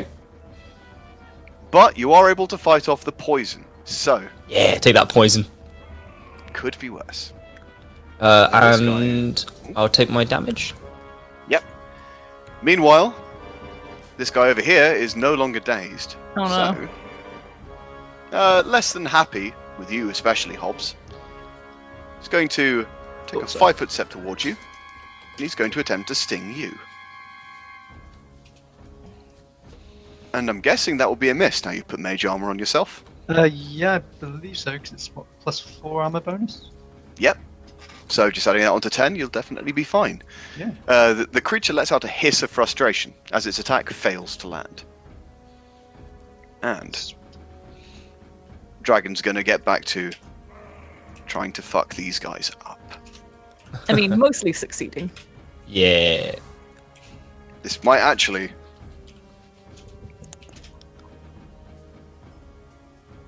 That will do it. One of the dragons kind of wheels around to be in a flanking position with you, Gertrude, and with a bite and a sting, the creature doesn't die so much as it seems to very suddenly dissipate into thin air in a fine red mist. Oh. It lets out a echoing and anguished scream as it goes. So that's not my turn, never mind. Meanwhile, the other of the two dragons... How far can you move? The other dragon is going to take flight. Land on the other side of the other creature fighting you, Shara, and make an attack of its own. These baby dragons are OP. And he will unfortunately miss. But it's fine, because Shara, you now find yourself flanking this red-skinned creature. With Hello. a little bit of unexpected help. Yeah, my newfound allies, the bugs. These dragons Bugs? are indeed fine. Dragons, sorry, I mean to say. Right, let's do this. I'm going to once again go for the old double punch. I'm going to go for a brawler's flurry. Yeah, All those double attacks. Yeah. Let's do it. Right, first attack. Not going That's to hit. definitely not a hit. Second attack. That's Yes. also definitely not a hit. Yeah. Might Damn be it. time for a critical fumble. So, Bradley, do you want to Sure, make another attack roll for me? I will. Let's see how bad I fuck this. Oh. You do make a critical fumble. Oh, 10 is not so no. good. Fumble. Uh-oh. Yeah, as you go to deliver a punch pretty much overhead onto the creature, you whiff and instead bring your fist smashing down into solid concrete. Deal 7 damage to yourself, please. 7 damage? You deal Bloody damage to hell. yourself instead of the target. Bloody hell! She broken her arm. I've broken my arm. Well, something's definitely not quite right in that hand. But right now, you've probably got more important things to worry about. Bloody hell. Gertrude. Okay. I'm gonna do a heal check on Shayra. Okay. Thank you, Maddie. How is she doing? You can tell that she's in a similar state to the bear. Like, not on death's door, but definitely not completely healthy. I am going to cast. Da-da-da-da-da-da-da-da-da-da. Da-da-da. Da-da-da. Can't remember what it's called for War Priest. So did I write it down? It's too many games. I see how it is as well, right? So it's like, oh yeah, the bear half health. It's fine. Oh no, Shayra's hurt. I did think. I mean, in fairness, Shayra's been more what I'd call a team player than Varys has before now. I tried to help you out, man. I don't know. I would say our team Fervor. have been divided into 2. And if I remember further, it's just a d6 of healing. Yes, that's in a burst. So you probably want to move a little bit closer. Oh, is it in a burst? I see. If you're what's the range looking- on a burst. Yeah, there is one that I think. I'm just going to double check that. Also, could you heal both me and, I guess, the bear? I guess the bear. I guess. Deliberately says no. Not the bear. Not the bear today. Hobbs is fine, but just do it. Just him instead. Yeah. Mm-mm. Draw upon the power. Oh yeah, no. You can touch a creature to heal 1d6 points of damage. So you'd need to move up to one of them and touch them to actually put it into effect. Cool. I will, in that case, move on ASKII. I can never get that movement thing to work, but that's It's alright. We'll do a tutorial when this is over. We'll figure it out. There we go. Yep. You move on up next to Shayra. Hello. You use your I have fervor 2. and heal 2 points of damage. Thank you. You're welcome. That's a nice sound effect. I like that one. Yeah, I had Just for posterity, Bradley, what health are you on? currently on 12, but I've been given 2, so 14. 12 out of what? 22, so I've gone down by 10. Look, Or 8 Ben, now. This isn't a competition, is it? okay? I'm on 7. Yeah, don't worry about it, the bear. You're fine. If anything, you'll fight stronger now, right? Yeah. As I die. The bear's very upset at this poor treatment he's receiving today. Anyway, Hobbs, it's your turn. Would I be able to cast magic missile from here? The range of thinking magic about- missile is decent. It's like 100 feet, isn't it? Or am I Mhm. thinking Plus 10 something for else? every level. Sweet. Okay, so and there's not unless I critically fail it. You can't critically no fail it. chance. Oh, yeah, of course, because it's just. Yeah, you just roll damage. It's as simple as that. I've realised that I provoked casting fervor. I thought fervor didn't provoke. I just read through it. Oh, no. Well, in that case, thank you for being honest with me, Maddie. Yeah. He's going to attempt to sting you. Because the no hell- good deed goes unpunished. Phoebe's on your doesn't hit side, you, by the way, Ben. Good. Do not anger the bear. Exactly, right? Right, don't anger the Don't poke the bear. It's a sin. Anyway, That's why she's Hobbs, not hitting you're you. casting magic missile again? Yes, I am. makes sense. There we go. Magic missile for you. 1d4 plus 2, please. Sweet. That'd be 3. This imp is clearly more healthy than its companion was, and as your magical missile hits into the side of it, it is not enough to take it down. Not yet, anyway. The bear, can he do it? Can he get one successful attack this combat? Never. Cool. So yeah, I'm going to not moving closer, again, quick draw one of my throwing axes and throw it. Okay. Have you got the feat for throwing into combat? Oh, no, I don't. And that's -4 for throwing into a In combat. that case, actually, I'll just move up and attack. I'm not going to risk that. I'll do you a solid on this one, Ben. Don't forget, you are better off when you're flanking, and there is a flanking position available to you there. Isn't he already flanking? No, you need to be on opposite sides. So, for example, okay, Bradley and the so- dragon, absolutely fine. There we go. Use that, Maddie. Fair, I thought if an enemy counted as flanked anyway. No. I thought It's specifically you have to be on opposite sides of a creature. You have to be one of those two people. Fair. No worries in that case yet, so I'll go there and I'll make an attack. So whatever this rolls, because it's built it is just a +2 added on top. I can feel the tension. There we go. Actually, He's makes an done it! effect. But because so it's 4 damage, but I get to roll a D4 because I'm flanking him, and it's And yeah, essentially because you're hidden a stalker strike. vigilante. So, roll that extra damage, please. 1 damage. 5 whole damages. You do enough to meet its TR. You hit, but unfortunately you fail to hurt it. Oh. God damn these monsters. Hey, he got the hit. That's all that matters. Now this dragon is going to quickly wing up and around. And he's going to attempt to attack the imp, which he does.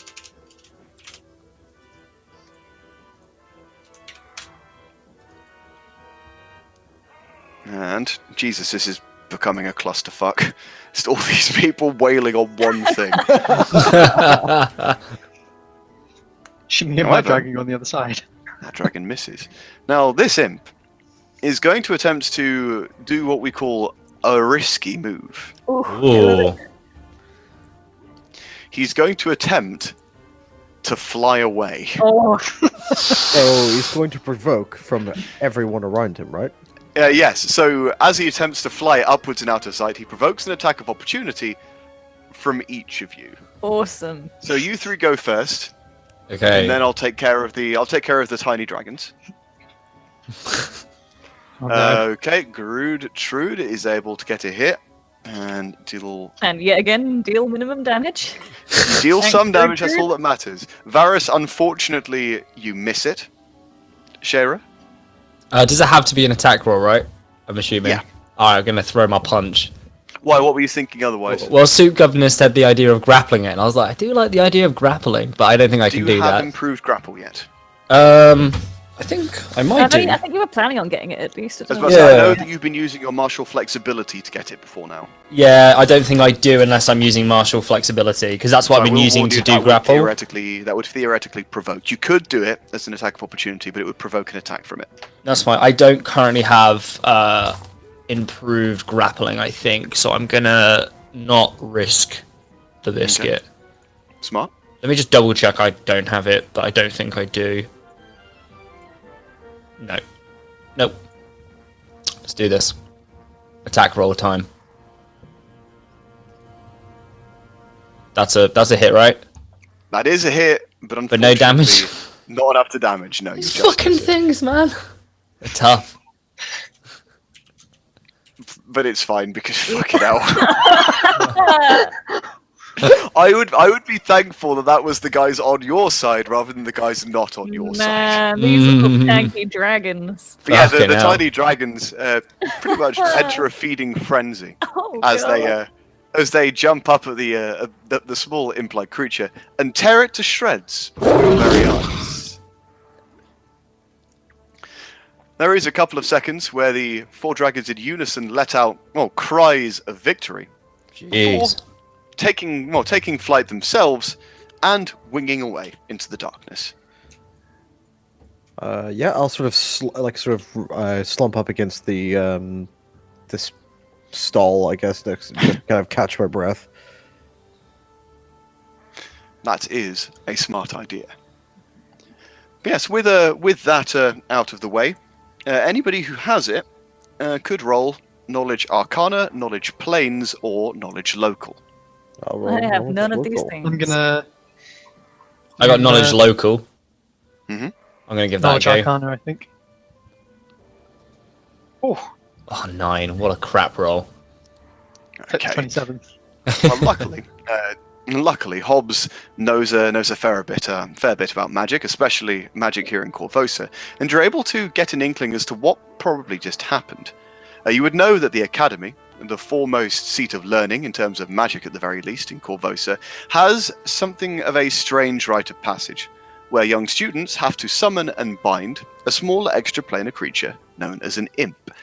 The point is to then bind it into service and make it a familiar, but quite a few students fail this test, which is why there is such a large population of imps that fly around Corvosa and just generally cause problems. To combat this, there is a large population of what are referred to as house drakes, tiny cousins to dragonkind, who for some reason treat imps as their mortal enemies. That's adorable. So, just to get this straight, we have wizards who keep summoning imps because of, that's a magical test or whatever. So we've done the equivalent to releasing like hawks to deal with like Yeah, pretty much. As a little fun fact, this strange dynamic is so well known in Corvosa that the brooch that you found actually depicts it. Oh yeah. As it demonstrates an imp and a house drake in combat. Ah. Oh, I see. Is like now that. a good time to mention that I've actually got a hawk on my shoulder? You didn't mention it before, it just didn't seem pertinent, right? I just loved it, but yeah, and one day I want to have a house drake as my familiar.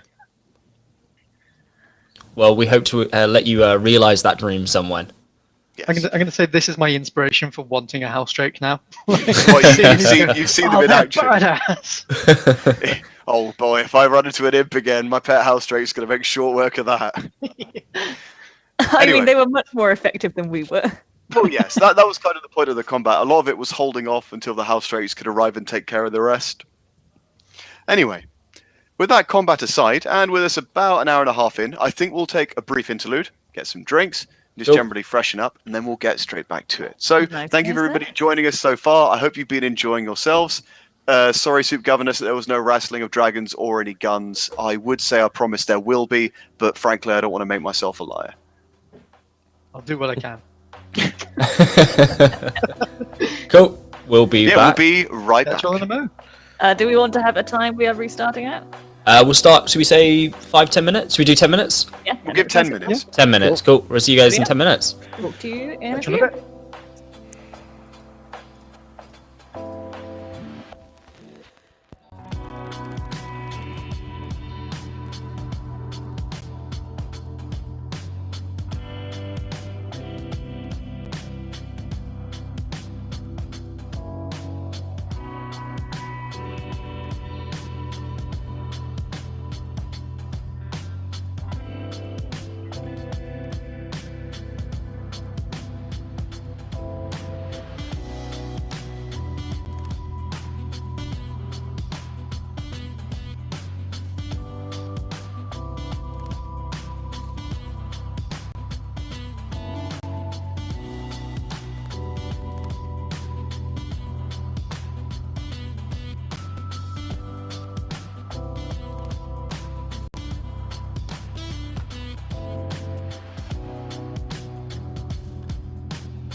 And we're back. Thank you for joining us again. I hope everybody's having a lovely afternoon. Hello, everybody. Are we all good? Good to go. Yeah, Good we're to good. Right I then. was about to thumbs up as if like I still didn't have audio on. Unsure. So, let's dive back in exactly where we left it. You're on a bridge, specifically on a boulevard, looking at the moment at 4 small dragon-like creatures, house drakes, winging out of sight, and also then looking down at the now slightly injured forms. Oh, as a brief aside, Ben, you were mentioning in the break, I've just noticed we are looking a little bit jittery on Twitch as well. That isn't just you. That's Okay, cool. very jumpy. Okay. Just noticed it now. That's weird. Something to worry about later. So long as you can hear our voices and get a decent idea of what we're doing, then we'll be fine. Also, nice mug, Bradley. Thomas and friends say hi. The best mug. The best mug. Both. So Is the this... 4 of you. Oh, no, don't worry. Oh, sorry. No, don't worry. I No, thought the this was 4 from of you as and well. the 4 of you and your cohort of orphans. The orphans at the moment, kind of staying far away from where combat was literally just happening. And the 4 of you in something more of a clump. At the moment, you've sustained a couple of injuries, nothing life-threatening. You do still, Varus especially, feel your joints are a little bit stiffer than they usually would be. That poison did a number on you before you were able to completely fight it off. But at the moment, you're out of danger. What you plan to do? Well, that was strange. How are the children looking?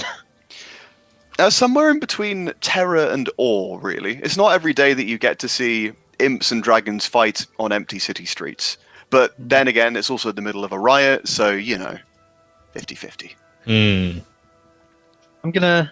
We should keep moving before more things like that happen.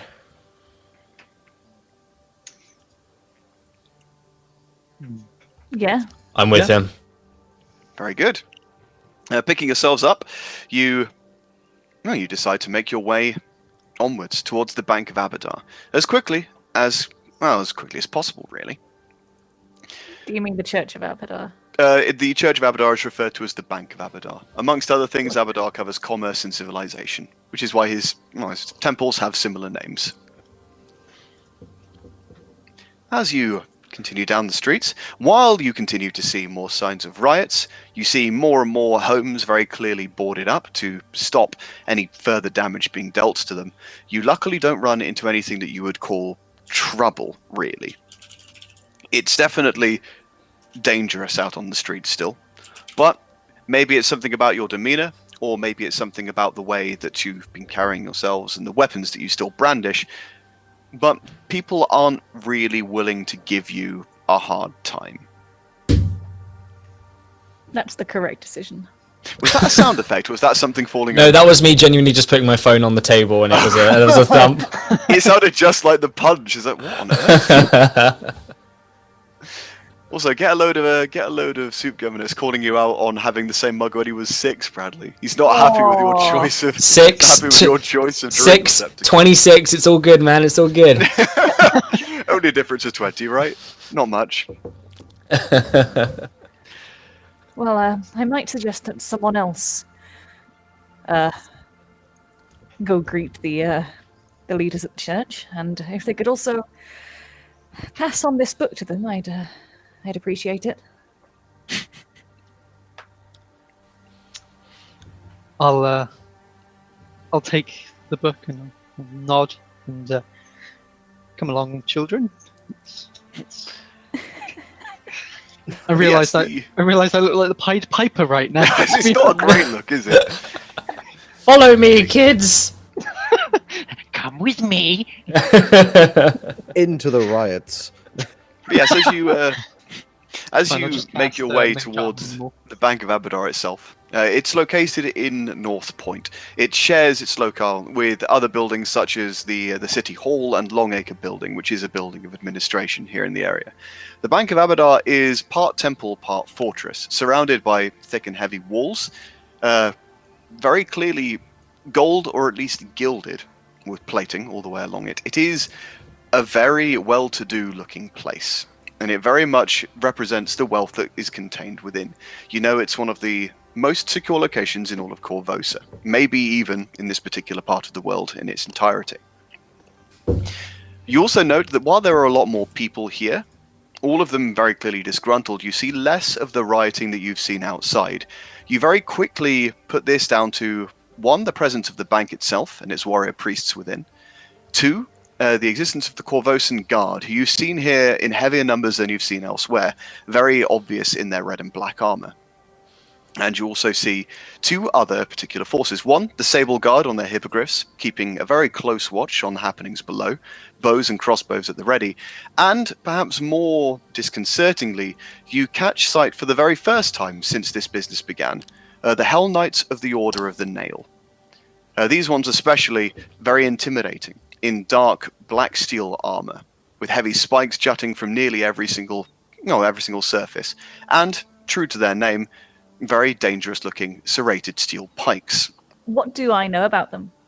You would know, as is common knowledge, that the Order of the Nail is an order of knights who are dedicated to the idea of law specifically. They hail from the devilish nation of Cheliax, far to the south, and they are given free rein to uphold the law in any way they see fit. Most people think the way that they do this is maybe a bit extreme. But to re-establish order in a situation like this, the Order of the Nail, probably one of the better things to have on your side. Alright, just make sure we don't get on the wrong side of them. Yes, as you approach the Bank of Abadar, you note that this area has almost a ring of clear space around it. You notice that people are giving it a very wide berth, and as you get a little bit closer, you get a better idea of why. You see more than a couple of bodies littering the ground, very clearly struck through by crossbow bolts. And just generally, there is warning shots peppering the entirety of the courtyard. It would seem that the rioters got a little bit too close to the bank for their liking, and they acted in self-interest. Is it like the person? Is it just one person who's dead, or is it a bunch of people? You can see multiple people who were very clearly approaching the bank in what could be called a hostile manner. People trying to take advantage of the situation, perhaps to partake in a little bit of looting, but maybe not choosing the smartest target to go for. Right. Okay. I mean, it's one of those shoot for the star, like shoot for the moon, aim for the stars, like scenarios. You're gonna loot the most expensive building in this entire. Yeah, you can't get that. Clearly, that expensive thing is around other expensive things. So. Would I know what the correct way to approach the bank to not get murdered is? Not to be very obviously hostile would probably be a good start. To follow any orders given would be another. Okay, folks, weapons away and just do what we're told and we should be out of here soon enough. I'm gonna look at my hands and put them in my pockets when she says that. I'm gonna look at my punching dagger claws and be, well, okay. Well, considering I am still technically not particularly welcome here, I'm gonna let you three go in and drop off the kids, and I'll meet you up front. Has Gertrude explained to us why she's not welcome? Has Gertrude? I think because we'd all discussed our grievances with Gertrude. Okay.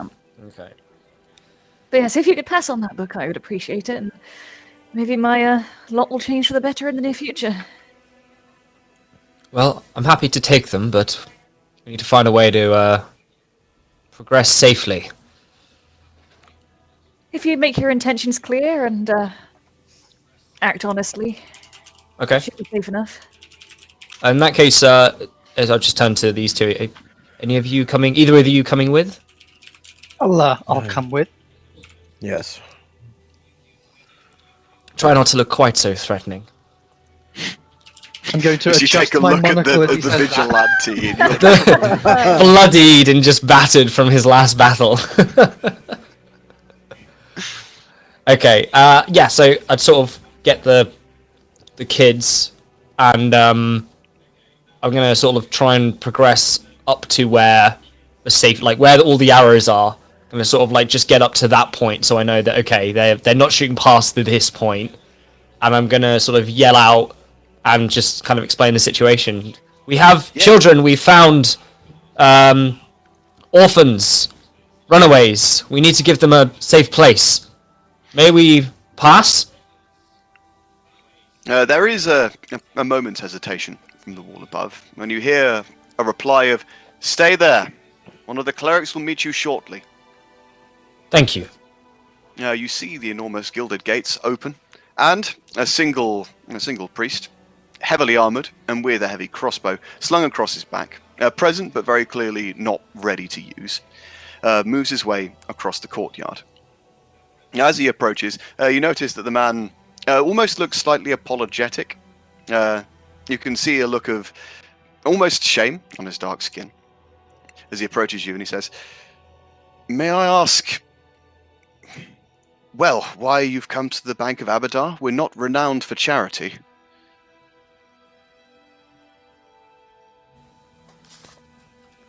Well, it was the closest place we could get to safely. "And may I ask why you have a cohort of orphans following you? This is not the safest place for them, I'm afraid." What's the situation in terms of if we explained the truth? What do we potentially think the outcome would be if we told the truth here? Can we get a gauge? Make a sense motive check for that, I think. I will. Do you mind if I do the same? I'll also be doing Yeah, the if same. you want to roll sense motive, feel free. Also, you can close the mysterious breach now, Bradley. It's not important for the moment. Mysterious. Oh yeah, sorry. I realised that was popped up. I No don't worries. actually. Mysterious. Okay. I know I do.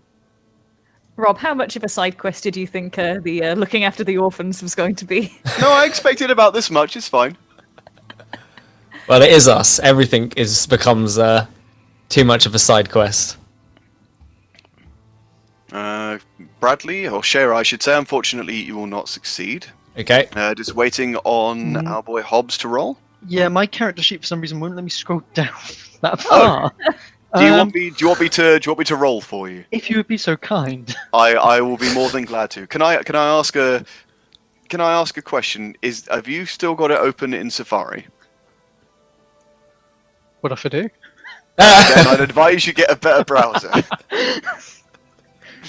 Unfortunately, Hobbs will also fail. Varus, however, you would get a better idea just by picking up kind of little bits of information from Gertrude as she's discussed the tenets of her god. You would know that, amongst other things, Abadar very much respects the word of law and upholding it. To reveal that you have assisted in taking down a criminal element probably would help you get into their good books more.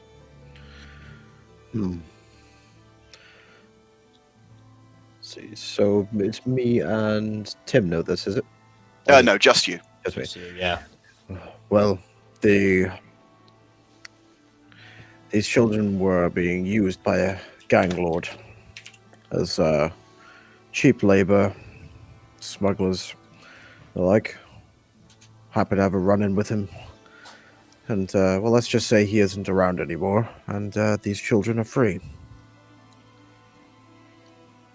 The cleric you're speaking to ponders this for a couple of seconds before saying, "Well, that being the case, I suppose as a faithful of Abadar we would be honor bound to ensure that civilization is upkept and this wrong is made right. Yes, I should be able to convince the others that this cause is within our tenets. I'll take these orphans off your hands." Thank you. Is my child here? Just realised he is. I isn't would he? presume that they would have stayed within the whole group. Mostly Okay. because I don't know if you'd want your kids to be running through the streets of rioting Corvosa alone. That's fine. I just want to make that clear and say, you know, This one's mine. this one's me. That's But fine. I'll come back for this one later. yeah. But he's still going with you for now. Like, Do you get like some sort of like a valet slip with it? yeah. Can I get a ticket? Can I get a number, please, so I can come back and claim him? But yes, so would you leave your kid here for now? At the Yes. back? Yeah. I'll explain that. Just say, That's fine. this one is mine, but we've got nowhere, safe to stay. I'd appreciate it if he can spend the time with you. He was also amongst the children who were stolen. Now, of course, when things have quieted down a little, I'm sure we'll be able to ensure that he is, well, taken back to you safely.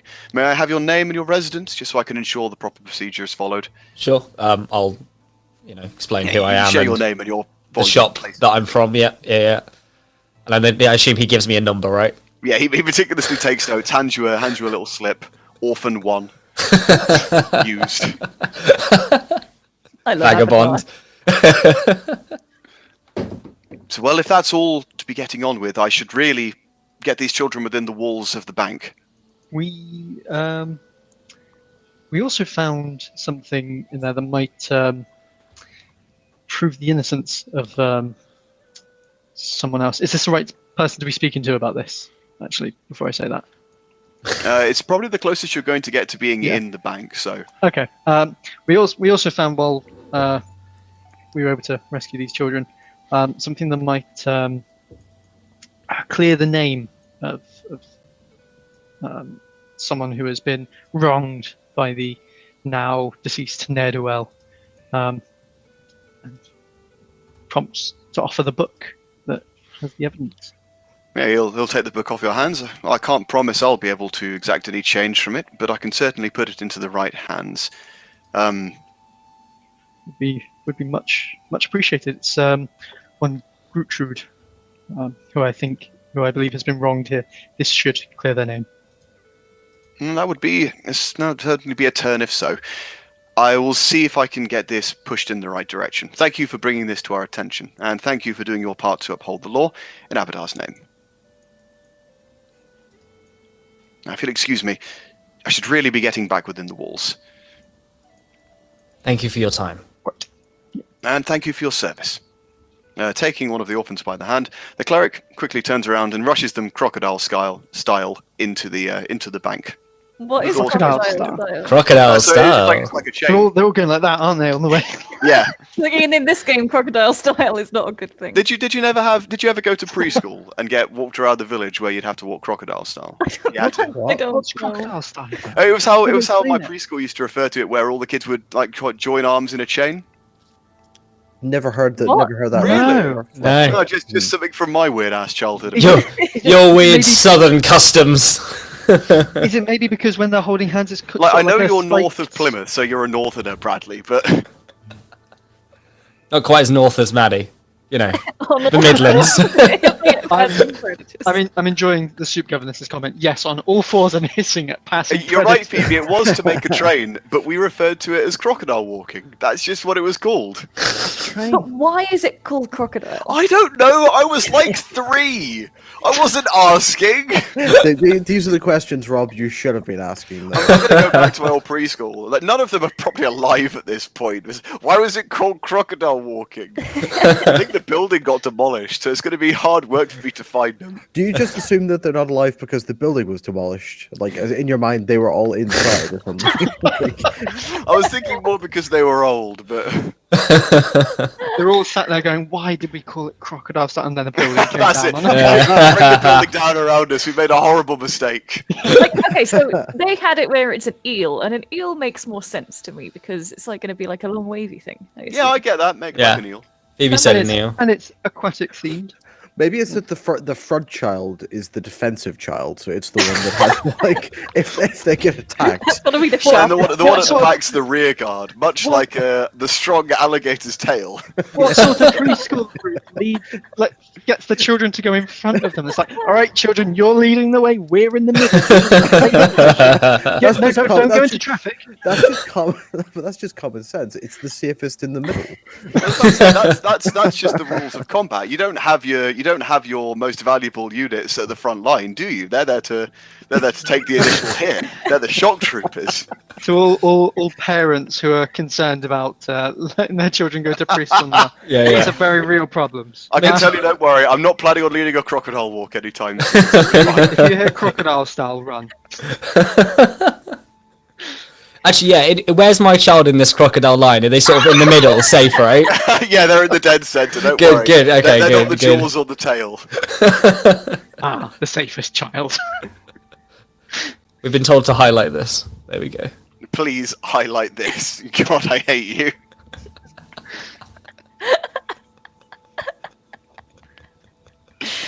Oh, I think Christ. Can we all crocodile hysteria style stage now. walk Yeah, away? let's crocodile style out of here. Join hands, everybody. Bradley at the front, Ben at the back. Son of a bitch! I'm in the middle. I'm the safest. I don't know about safest. Oh, but the four of you link hands, make like an eel, Okay. and get the hell out of there. Theoretically, after this point, I don't know where any of you guys plan to go. There's still a big city between you and your next destination. And now that you've rescued the children, I don't even know where your next destination is. No. Well, I know Neither- that when we were told that when we're directionless, we can try these harrow cards, see if they lead us in the right direction. Didn't we also find a key? So you Somewhere? found a key, but that was to the stuff in Gager and Lamb's. Oh, it was, wasn't it? Yeah, don't worry. I like the Harrow card idea. I think Yeah, that's a good sure. idea. Should we go somewhere where there's no prying eyes? I feel like out in the middle of this square might be a bit. If they see us casting magic and a ghost appears, there might be more crossbow bolts flying our way. I love the idea of somebody just sitting down in the middle of effectively no man's land to read cards out. And I suppose this does also involve Varus as well, so we should probably update him. I was about to say who the fuck's Varus, and I remembered, oh right, Ben's Varus. I was like, isn't he here? No, so I could pass that message to him. He'll Are be you- low out lying How low. long are you going to keep this up? I don't. I mean, I heard Rolf Harris! Oh no. Don't let him know where the children are. I really hope someone just joined in on Twitch and it just up on the screen was I heard Rolf Harris. Oh man. But no, yes, Varus will no doubt be lying low in all of this madness. He's not one for getting in the meat of things. He's weak. God. When I see him, I'll pass the message on. Then what? The bear. What happened to your deep, grizzled voice? Well, the bear quit smoking.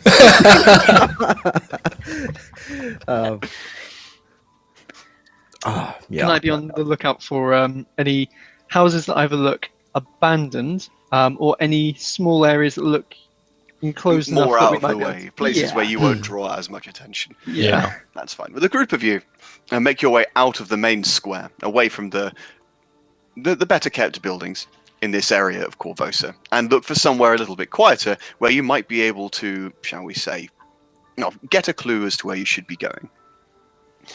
As you turn one corner, you find yourself looking at another part of the writing, but this one apparently in a much more dangerous setting, shall we say. You can see a group of 6 people, all of them clearly local citizens, crowding around a rather terrified-looking nobleman. You can see that he has a sword at his belt, but in his own abject terror, he hasn't put a hand even close to the hilt of it, kind of cowering away. One of them, a woman who looks about as wide as she is tall, heavily built, with stringy black hair, looms over him, looking down through a half-blind eye. And says, bet you've never worked an honest day's work in your life, Queen's man. My brother broke his arm on the docks, wasn't able to lift it ever since. Want to know what that feels like? I'm gonna stride over. I'll do the same. What is going on here? Oh, this Pod's Daisy found himself in the wrong place. We're going to teach him a lesson. No, you're not. You're going to leave him and you're going to walk away. Says who?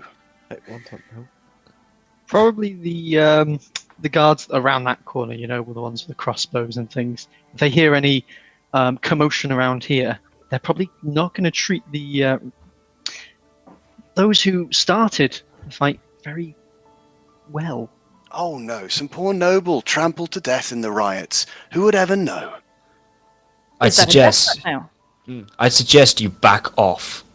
I am going to try and intimidate. All right, make an intimidate check. Cool. Let me pop Yes, open where that we get a screen. 1. Here we go. Intimidation. Where is it on my screen? There it is. Oh. How do we do? Oh, natural 20. Yeah, boys. For a very tense second, you genuinely think the woman is about to swing for you. Mm-hmm. Before something kind of, shall we say, clicks behind her eyes. And she realizes that maybe this is not worth it. She lets out a disappointed tut before saying, all right, let's get the fuck out of here. We'll find our sport elsewhere. And the 6 rioters turn and begin walking away, leaving one very terrified-looking nobleman still kind of sat prostrate and kind of huddled in on himself. Are you okay, citizen? Oh, I'm fine. I'm fine. Thank you for, thank you so much. I don't know what would have happened if you hadn't come. Well, I do, but I don't want to think about it. What possessed you to walk through the streets in the middle of a riot? I had no choice. I was on business. Next thing I know, everybody's gone mad. The king's dead, and everybody's so angry. And I just wanted to go home.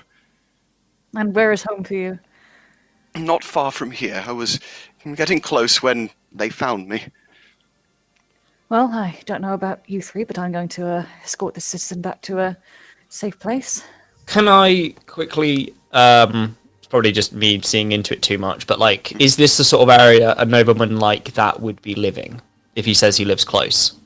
You know the city and the way it's laid out. Bearing in mind you're not too far from the city centre and some of the kind of major buildings in it, it would not be unheard of for there to be noble quarters, even if it were for business reasons in this particular part of the city. That's fine. I just wanted to check it wasn't like a slummy area, and it's like, why are you going through He's here? about to take you on an hour walk to the other side of the city. I wasn't far, honestly. What is it that you do for work? Just so I Are know. you asking him this? Yes, yeah. I work with my father. He's a merchant and I suppose peddler by trade. Manages a lot of the business coming in and out, owns several ships. I work on administration with him.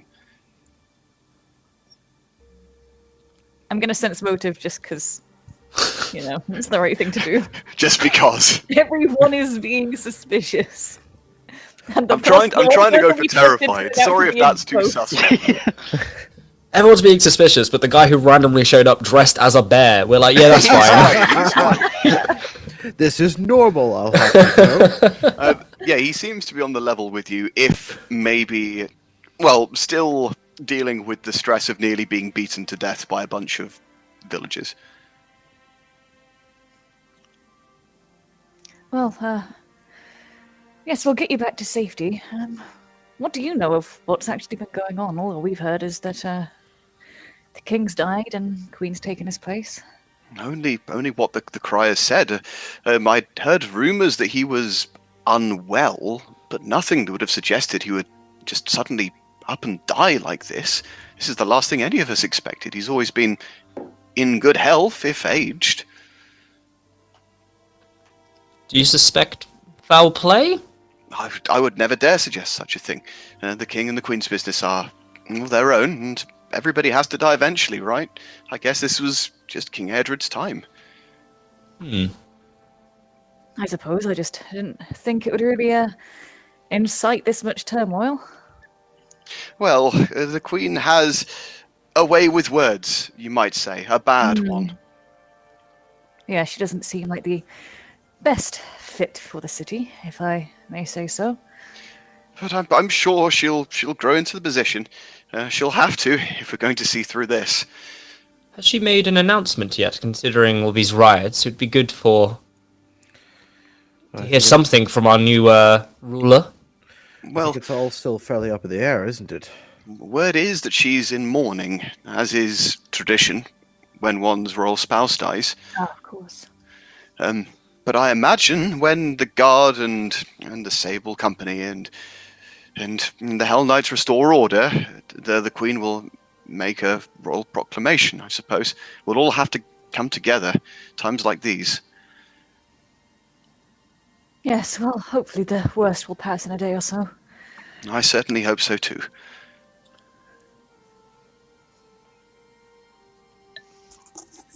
Well, Did we if find out you're what this guy does? Sorry, did we find out exactly what his role? Yeah, administration. he Administration. effectively at the moment works as a clerk for his father, who is a ship owner and property owner. Okay. I'm good. We can take this guy back.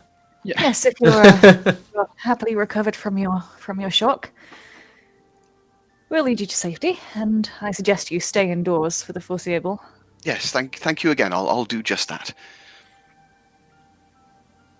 So you take time to walk this nobleman, who would explain that his name is Amin Jalento, all the way to his home. You see a couple of house guards, apparently very, very worried, and a lot more relieved to see their lord walking around the corner with 4 heavily armed strangers. And just before he enters his abode, he turns around, thanks you again profusely, and presses a gold ring into one of your hands to thank you for your aid. Why, thank you. Honestly, it's the least I can do. Do I recognize, is it a specific type of ring, or is it literally just... No, it's just effectively a well-made gold ring. It's worth 250 gold pieces. Sweet. I'm writing that on one of our sheets. 1 gold ring. That we will pawn immediately. Yeah. I because I know the video is a bit odd. I am hornsing, by the way. It is worth saying. Yes, with that, you find, luckily, that you're in a quieter area of the town, if only because there are a fair amount of noble villas, and as a result, guards keeping a close eye on the place. Now would probably be as good a time as any to see if the Harrow deck has any guidance for you. Sweet. I'm going to pull out the Harrow deck and see what it has in store for us.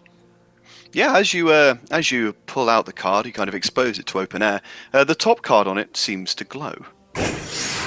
Wait, right. There we go. That's That's more like That's better. I'm going to take us a few steps back, just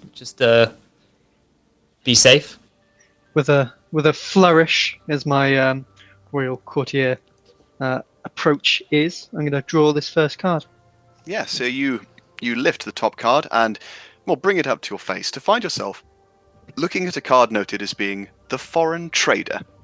You suddenly feel an almost instinctual knowledge, like an understanding of the card almost. And you realize that this card represents spies, merchants, and those who truck in information. Something especially about the word merchant draws your attention. I have a funny feeling we may already be close to where we're supposed to be. Well, she did say we'd understand the cards when it's happened. Maybe we're already on the right track. What would the next one be? I'll draw the second. Now you draw a second card, and bizarrely, it comes up as the same one again. I think I'm going to notice a trend in a minute. Can I pull the third? You, funnily enough, get the same card again. The Dick Foreign 11. Trader. This deck is bugged. Reshuffle them. Try again. Imagine. Maybe the deck will give us a message. Maybe the deck will. Can I draw another card? I You think. draw another card, and you receive the Foreign Merchant. You Oh, also feel a deep feeling of exasperation suddenly hit you from the deck. It hits you like a wave of emotion, and you almost feel like the deck's rolling its eyes at you. The next card is an arrow pointing you in the direction of where you need to go. It's just a note. Listen here, you little shit. I'm going to shuffle yeah. them back in. You seem to have taken a bit of a beating. Can I give you a hand? If you have anything to hand, yes, that would be most useful. Because it turns out I can do further 4 times a day. I would also like to benefit from some healing if possible, because I am So injured. here's for Ben. Sweet. Do you want for Bradley?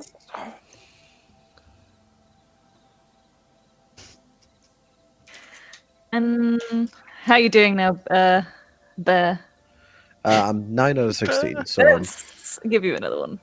All right, this is me done for healing for the day, lads. With Hey! the poison damage, Rob, I assume that's something I need That to will recover from rest, yeah. Yeah. Certain spells can also recover it, but none that you have access to at this time. No, that's fair. Well, you seem a little bit more patched up now. A lot better, thank you. So, what's our next step? Well, these the cards seem to indicate that we're probably looking for a merchant, and we found one, I suppose. It might be good opportunity to introduce ourselves, see if there's anything that needs doing that might lead us in the right direction. Yes, I'm just not too certain how we want to ingratiate ourselves with him without it seeming a bit forced and unnatural. Merchant, we could buy something off him. What about this ring? We could get this ring valued potentially. I think that would be a bit of a rude gesture, having just been gifted to us. But Oh, sorry, same merchant. My bad. Yeah, you're talking about Amin Gelento. We just got this ring off someone. Any chance you could? What's this? You got any money? we could always offer our services to protect any. Protect him, you know. Well, protect him or any business deals he may have ongoing that are probably going to be soured during this rioting. Yes, so he's already in our debt once. I'm sure he wouldn't mind throwing some work our way, and that gives us an opportunity to get closer and find out what he knows. I think that might be a wise decision. Should we knock on the door again? Or come back in a day? Well, you are right next to his home. We are right next to the home, but it might be a bit suspect, I think, if we Just stand here for 24 hours and then we knock on the door tomorrow. I just like the idea of him giving us the ring and then opening the door and going, I already gave you the ring. I can't give it to you twice. Got any work? Any potions or food? Oh, I hate you. Bring out your dead. I mean, so there's two ways of looking at this, really. No, there's nothing wrong with just going back. So we actually had a thought while we were still here. Is there any chance you could offer us some work, rather than waiting 24 hours to walk back here again? I'd say we just ask the guy. I said we ask him if it doesn't work. Your friend, Rolf Harris, we just get him to. Rolf Harris is not in this game. No, he he's doesn't not. exist in this one. Just make a note of it for the future, Rob. He's turning up as a new character in something. Oh no. Or Rolf Harris. But we just, you know, we can use that. If this doesn't work, we can always get your friend to come back tomorrow, unrelated to us, and see if that works. Yes, good idea. Not a terrible one, but yeah. So I guess we'll go back up to the door. Yes, Yeah, well, you go back to the villa. There is a gate around it, but one of the guards, recognizing you as you were, approaches one of the four, as the four, I should say, who brought Mr. Gelento back to his abode. Says, back so soon. Do you want to speak with the lord of the house? Yes, I believe we had a thought that might benefit us both. Well, in that case, come inside the gates. It would make more sense to get you somewhere safe if you're going to discuss business. He opens the gate for you and gestures you in.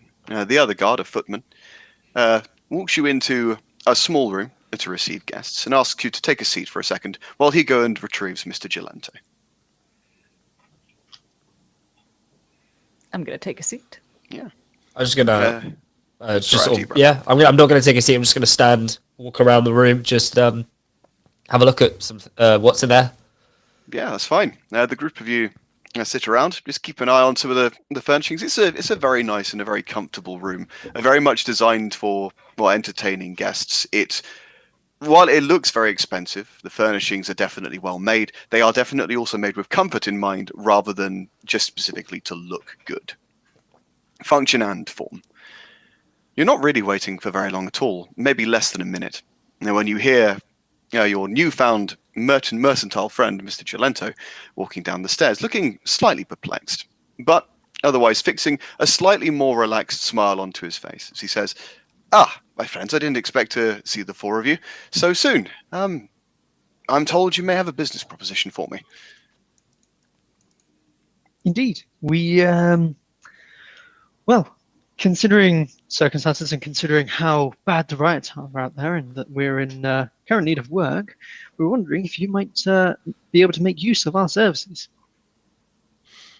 Well, I think if I ever wish to go outside, I could certainly make use of bodyguards, but thankfully most of my holdings don't really require protection, save for the house. Nobody really wants to loot an office. Paperwork's mostly lost on the rioters, I'm afraid. But while you're here, do you mind if I ask you something? Of course. Sure. By all means. I looked out the window and I couldn't notice you were, well, fiddling with something in your bags, and I saw something, maybe a piece of jewelry. I'm not sure, not the ring I gave you, but unless I'm seeing things, would you mind if I took a closer look? I genuinely have no idea what he's So on he's about. referring to the brooch that we have. Yes. And I'm who had referring the to brooch? Who had the brooch? Oh, did I put it in my bag of things? Maybe. It was something we found whenever we were doing the looting Gadrian Lamb's office. Oh, okay. Yes, it was one of the two notable items that you found in there. For sake of...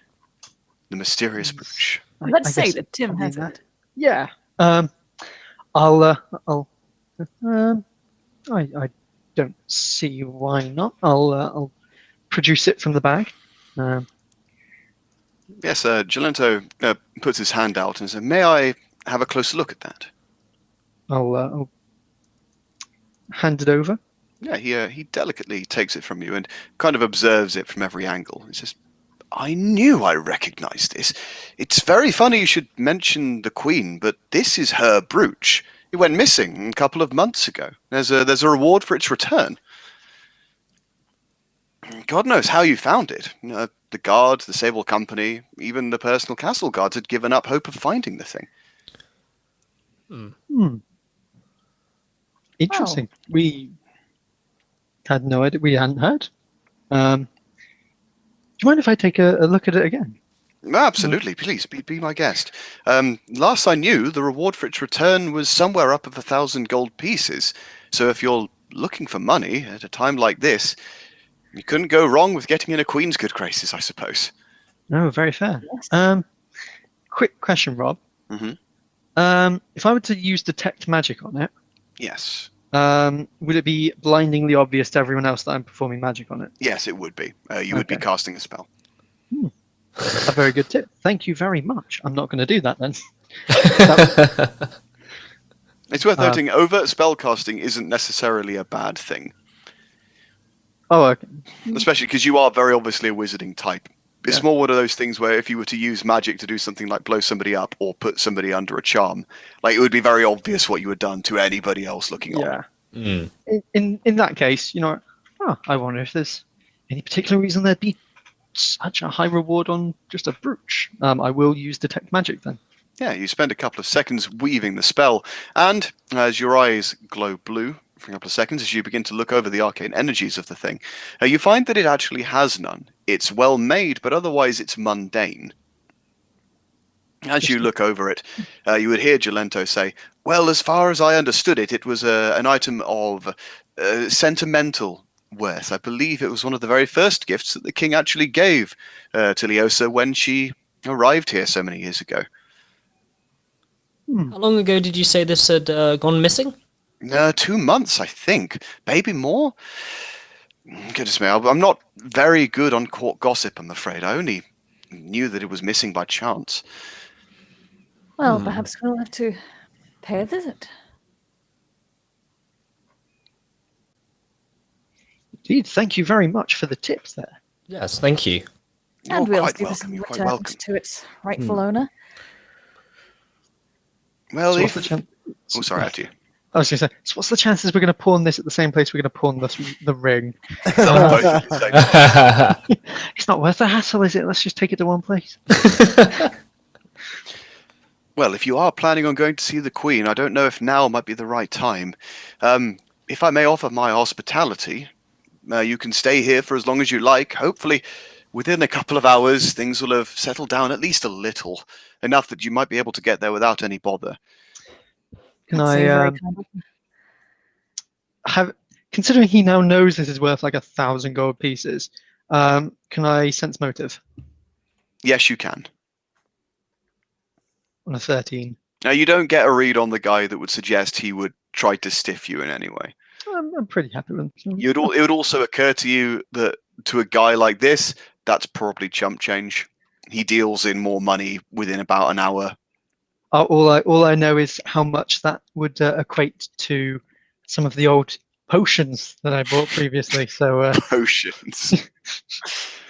But yeah, you don't think the guy is out to get one over on you. He, in fact, seems very upfront and very genuine in his desire to help you, which I guess saving their life might well do.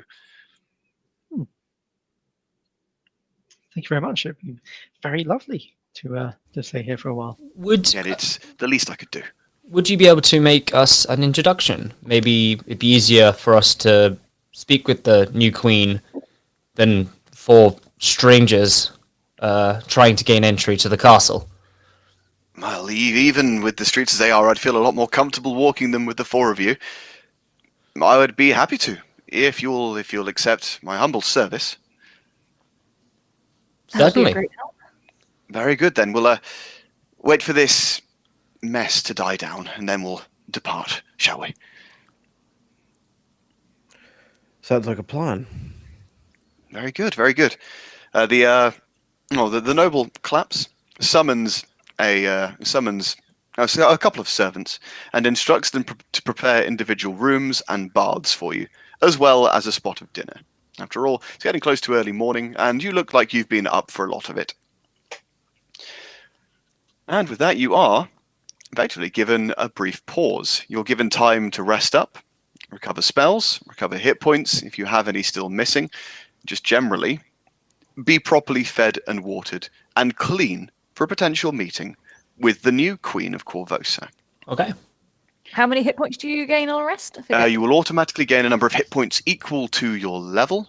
If a designated healer makes a heal check for the group, then you recover double that. I don't need it because I need the 2 to get back up to full. So How are you doing, lads? What about you, Ben? I'm pretty full. Sweet. Cool. Like rest alone will be enough to to get me back up. Brilliant. rest alone's all good for me. Mhm. Timmy, you good? Yeah, I didn't take any damage during the fight earlier. Oh, You did all well, right. look at you. Came close once, and The then that real, was it. the real really. tank of the situation. Well, you've said it now. Everything's going to focus you until you regret those words. I feel like that's the same in any game, though, with you, Rob. Just because I'm a bit of a loudmouth with my character. I mean, you're kind of a magnet for it. It just happens, right? Yeah, it's a weird phenomenon. I will say, I think that might actually be a decent place to stop. Now, Sure. rather than Like it. spending another half an hour, I think we've gone through everything that I was mostly planning for. You guys didn't waste as much time fighting a bunch of rioters, so I would say, all in all, this has gone pretty well. So, Yeah. congratulations, guys! We've made it through another session of Curse. Oh, was that going to be the other? Was that going to be the other combat encounter? Yeah, there were going to be two, theoretically three, but the other one I'm going to hold off on until a later point. See, we absolutely. We can go back and fight them if you Because want. Yeah, go on, give it have a go. Where are you? This is what I do in my short rest. I go out and fight rioters. You should walk outside. Oh, woe is me! I, a defenseless noble. Please, don't come along and break my arms. Waving the ring we've just been given. I only Pointing have it my around. jingly jangly coin purse to defend myself. It is so heavy, though. It weighs Where me does the down, law? so Where does I the might law have to stand leave on it. baiting rioters into attacking you? I wonder. I mean, if it helps me level up quicker, I'll take it. So, first question: can I have Bradley your current experience total? my current experience total. It was Yeah, on my sheet, I want to actually. set you as the benchmark because there was an opportunity at the very beginning for people to have a little bit more or a little bit less because Yep. you had your bonus objectives for dealing with Gator and Lamb. I Cool. want to have you as a baseline, so I know you got that reward. Mine was 2271. My experience Okay. at the moment. Everybody, make sure that your experience is set to 2,271. Wait, was it 221? yeah. Did you say? 2271. 2271. Oh, 2271. Cool. Also, I really like this beat. Yeah, it's Yeah. nice. It's nice chill. Right. And what is level 3? Where's experience on the sheet? I'm just Additional. literally getting that up now so I can... Is it? This I might be. believe your next level up is at 5,000 experience. You'll hit level 3. I can tell you that for today's session... Page 2, Ben additional, and it's on the right hand side. I see it, yeah. Sorry, how much was it we supposed to have? 2271. I can tell you, before successfully fighting off or surviving the 2 imps, for convincing 6 rioters to step down, for successfully delivering Amin to his abode, you have gained 703 experience, 703. which puts you about 2,000 away from leveling up. So 2974. 2974. Nice. And Yeah, in it's good. addition, just as the fortune teller promised, you have been guided on the path, next great step in your journey to becoming heroes. And apparently that will be delivering a missing brooch to a newly coronated queen. Can I just address that you're not saying brooch, you're saying brooch, and I find it low-key I hilarious. think we are I technically don't both think we correct. want to broach the subject really. I'm just saying, if it's spelt BROOCH, that is brooch. Right, so should we just do a wrap up here then for the stream? Could you quickly highlight being that for told where to we leave. go? Thank you very much. But yeah, we will wrap it up there. Thank you everybody for joining the 5 of us today. I hope you've enjoyed yourselves. I have really enjoyed today. This has been a good laugh, I think. Yeah, it's been good. We're planning on doing, this will be once a month is the plan. So the next one will be in January after Christmas. And yeah, the plan is to basically keep doing it like this until it's safe to meet up again in person, at which point we'd like to do this in person essentially. But for a utopian future, it'll happen. yeah, So- but that probably will be very much down the line. But of course, it's so once we get to in person, fuck all the streaming nonsense. And I like how Leave is just there, threateningly losing Leave. this forever, like an instruction or an optional objective, right? But to plug everyone, we have a YouTube channel, The Easy Degree, where we do board game reviews featuring Rob and Maddie. Ben and I have also shown up, and Tim was in our last one actually. Yeah, We've all been in everybody at here least has one. cameoed at least once in We won. AFK side quest. Rob, you also stream video games as well. Did you want to just plug? That's right. I stream every single Wednesday, 6 o'clock to 8 o'clock. At the moment, I'm playing Skyrim and filling up a museum with a shit ton of cool artifacts. It's a lot more fun than it sounds. And also, most Saturdays, I play Phasmophobia with my friend Woozy. My friend. Our friend. I don't have friends. I have friends. friend. Woozy and Moose. We play Phasmophobia, and we've been doing pretty well so far. We had an episode where nobody died, and that means that I have to die first next time. It's the Obviously. rules. Phoebe has also shown up. She's put in the chat that Yes, she's also Phoebe been is in an also- episode. She One has of our been. most popular ones. Yeah, right. Don't remind her. Everyone draws else. numbers. Ben, Maddie, you also do occasional streams, don't you? we You do. still. you can join us Under on Maddie Maddie streams. streams. Oh, did one of you want to try that again? That perfect synchronization. Yeah. You can join us on Maddie streams. We normally stream 6 to 8 on Mondays. However, we've been a little off recently, but we're hoping to get back to that soon. Cool. And Tim, do you do anything? No, I'm boring. What He a gets leading question. Tim, do you do anything? Do you do anything? Anything? He just gets I, pulled into these. Yeah, absolutely. I'm a non-corporeal form after this. I don't actually exist. Much like the ghost of Zalara in the Harrow deck, she appears when she's needed. So does Tim. Arguably, I don't turn up when I'm needed. I just turn No, up you just when turn I'm up at not. the worst possible times.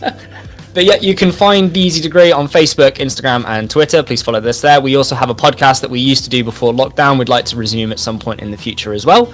So give that a follow. That's on where all good podcasts lie. As for now, I think we're going to finish. Thank you very much for listening. In fact, thank you very much for listening. Thank you very much for watching. Yeah, we hope you've enjoyed yourselves. Have a great afternoon. Merry Bye, everybody. Merry Christmas. Oh yeah, Merry Christmas as well. Yeah. See you later. Bye.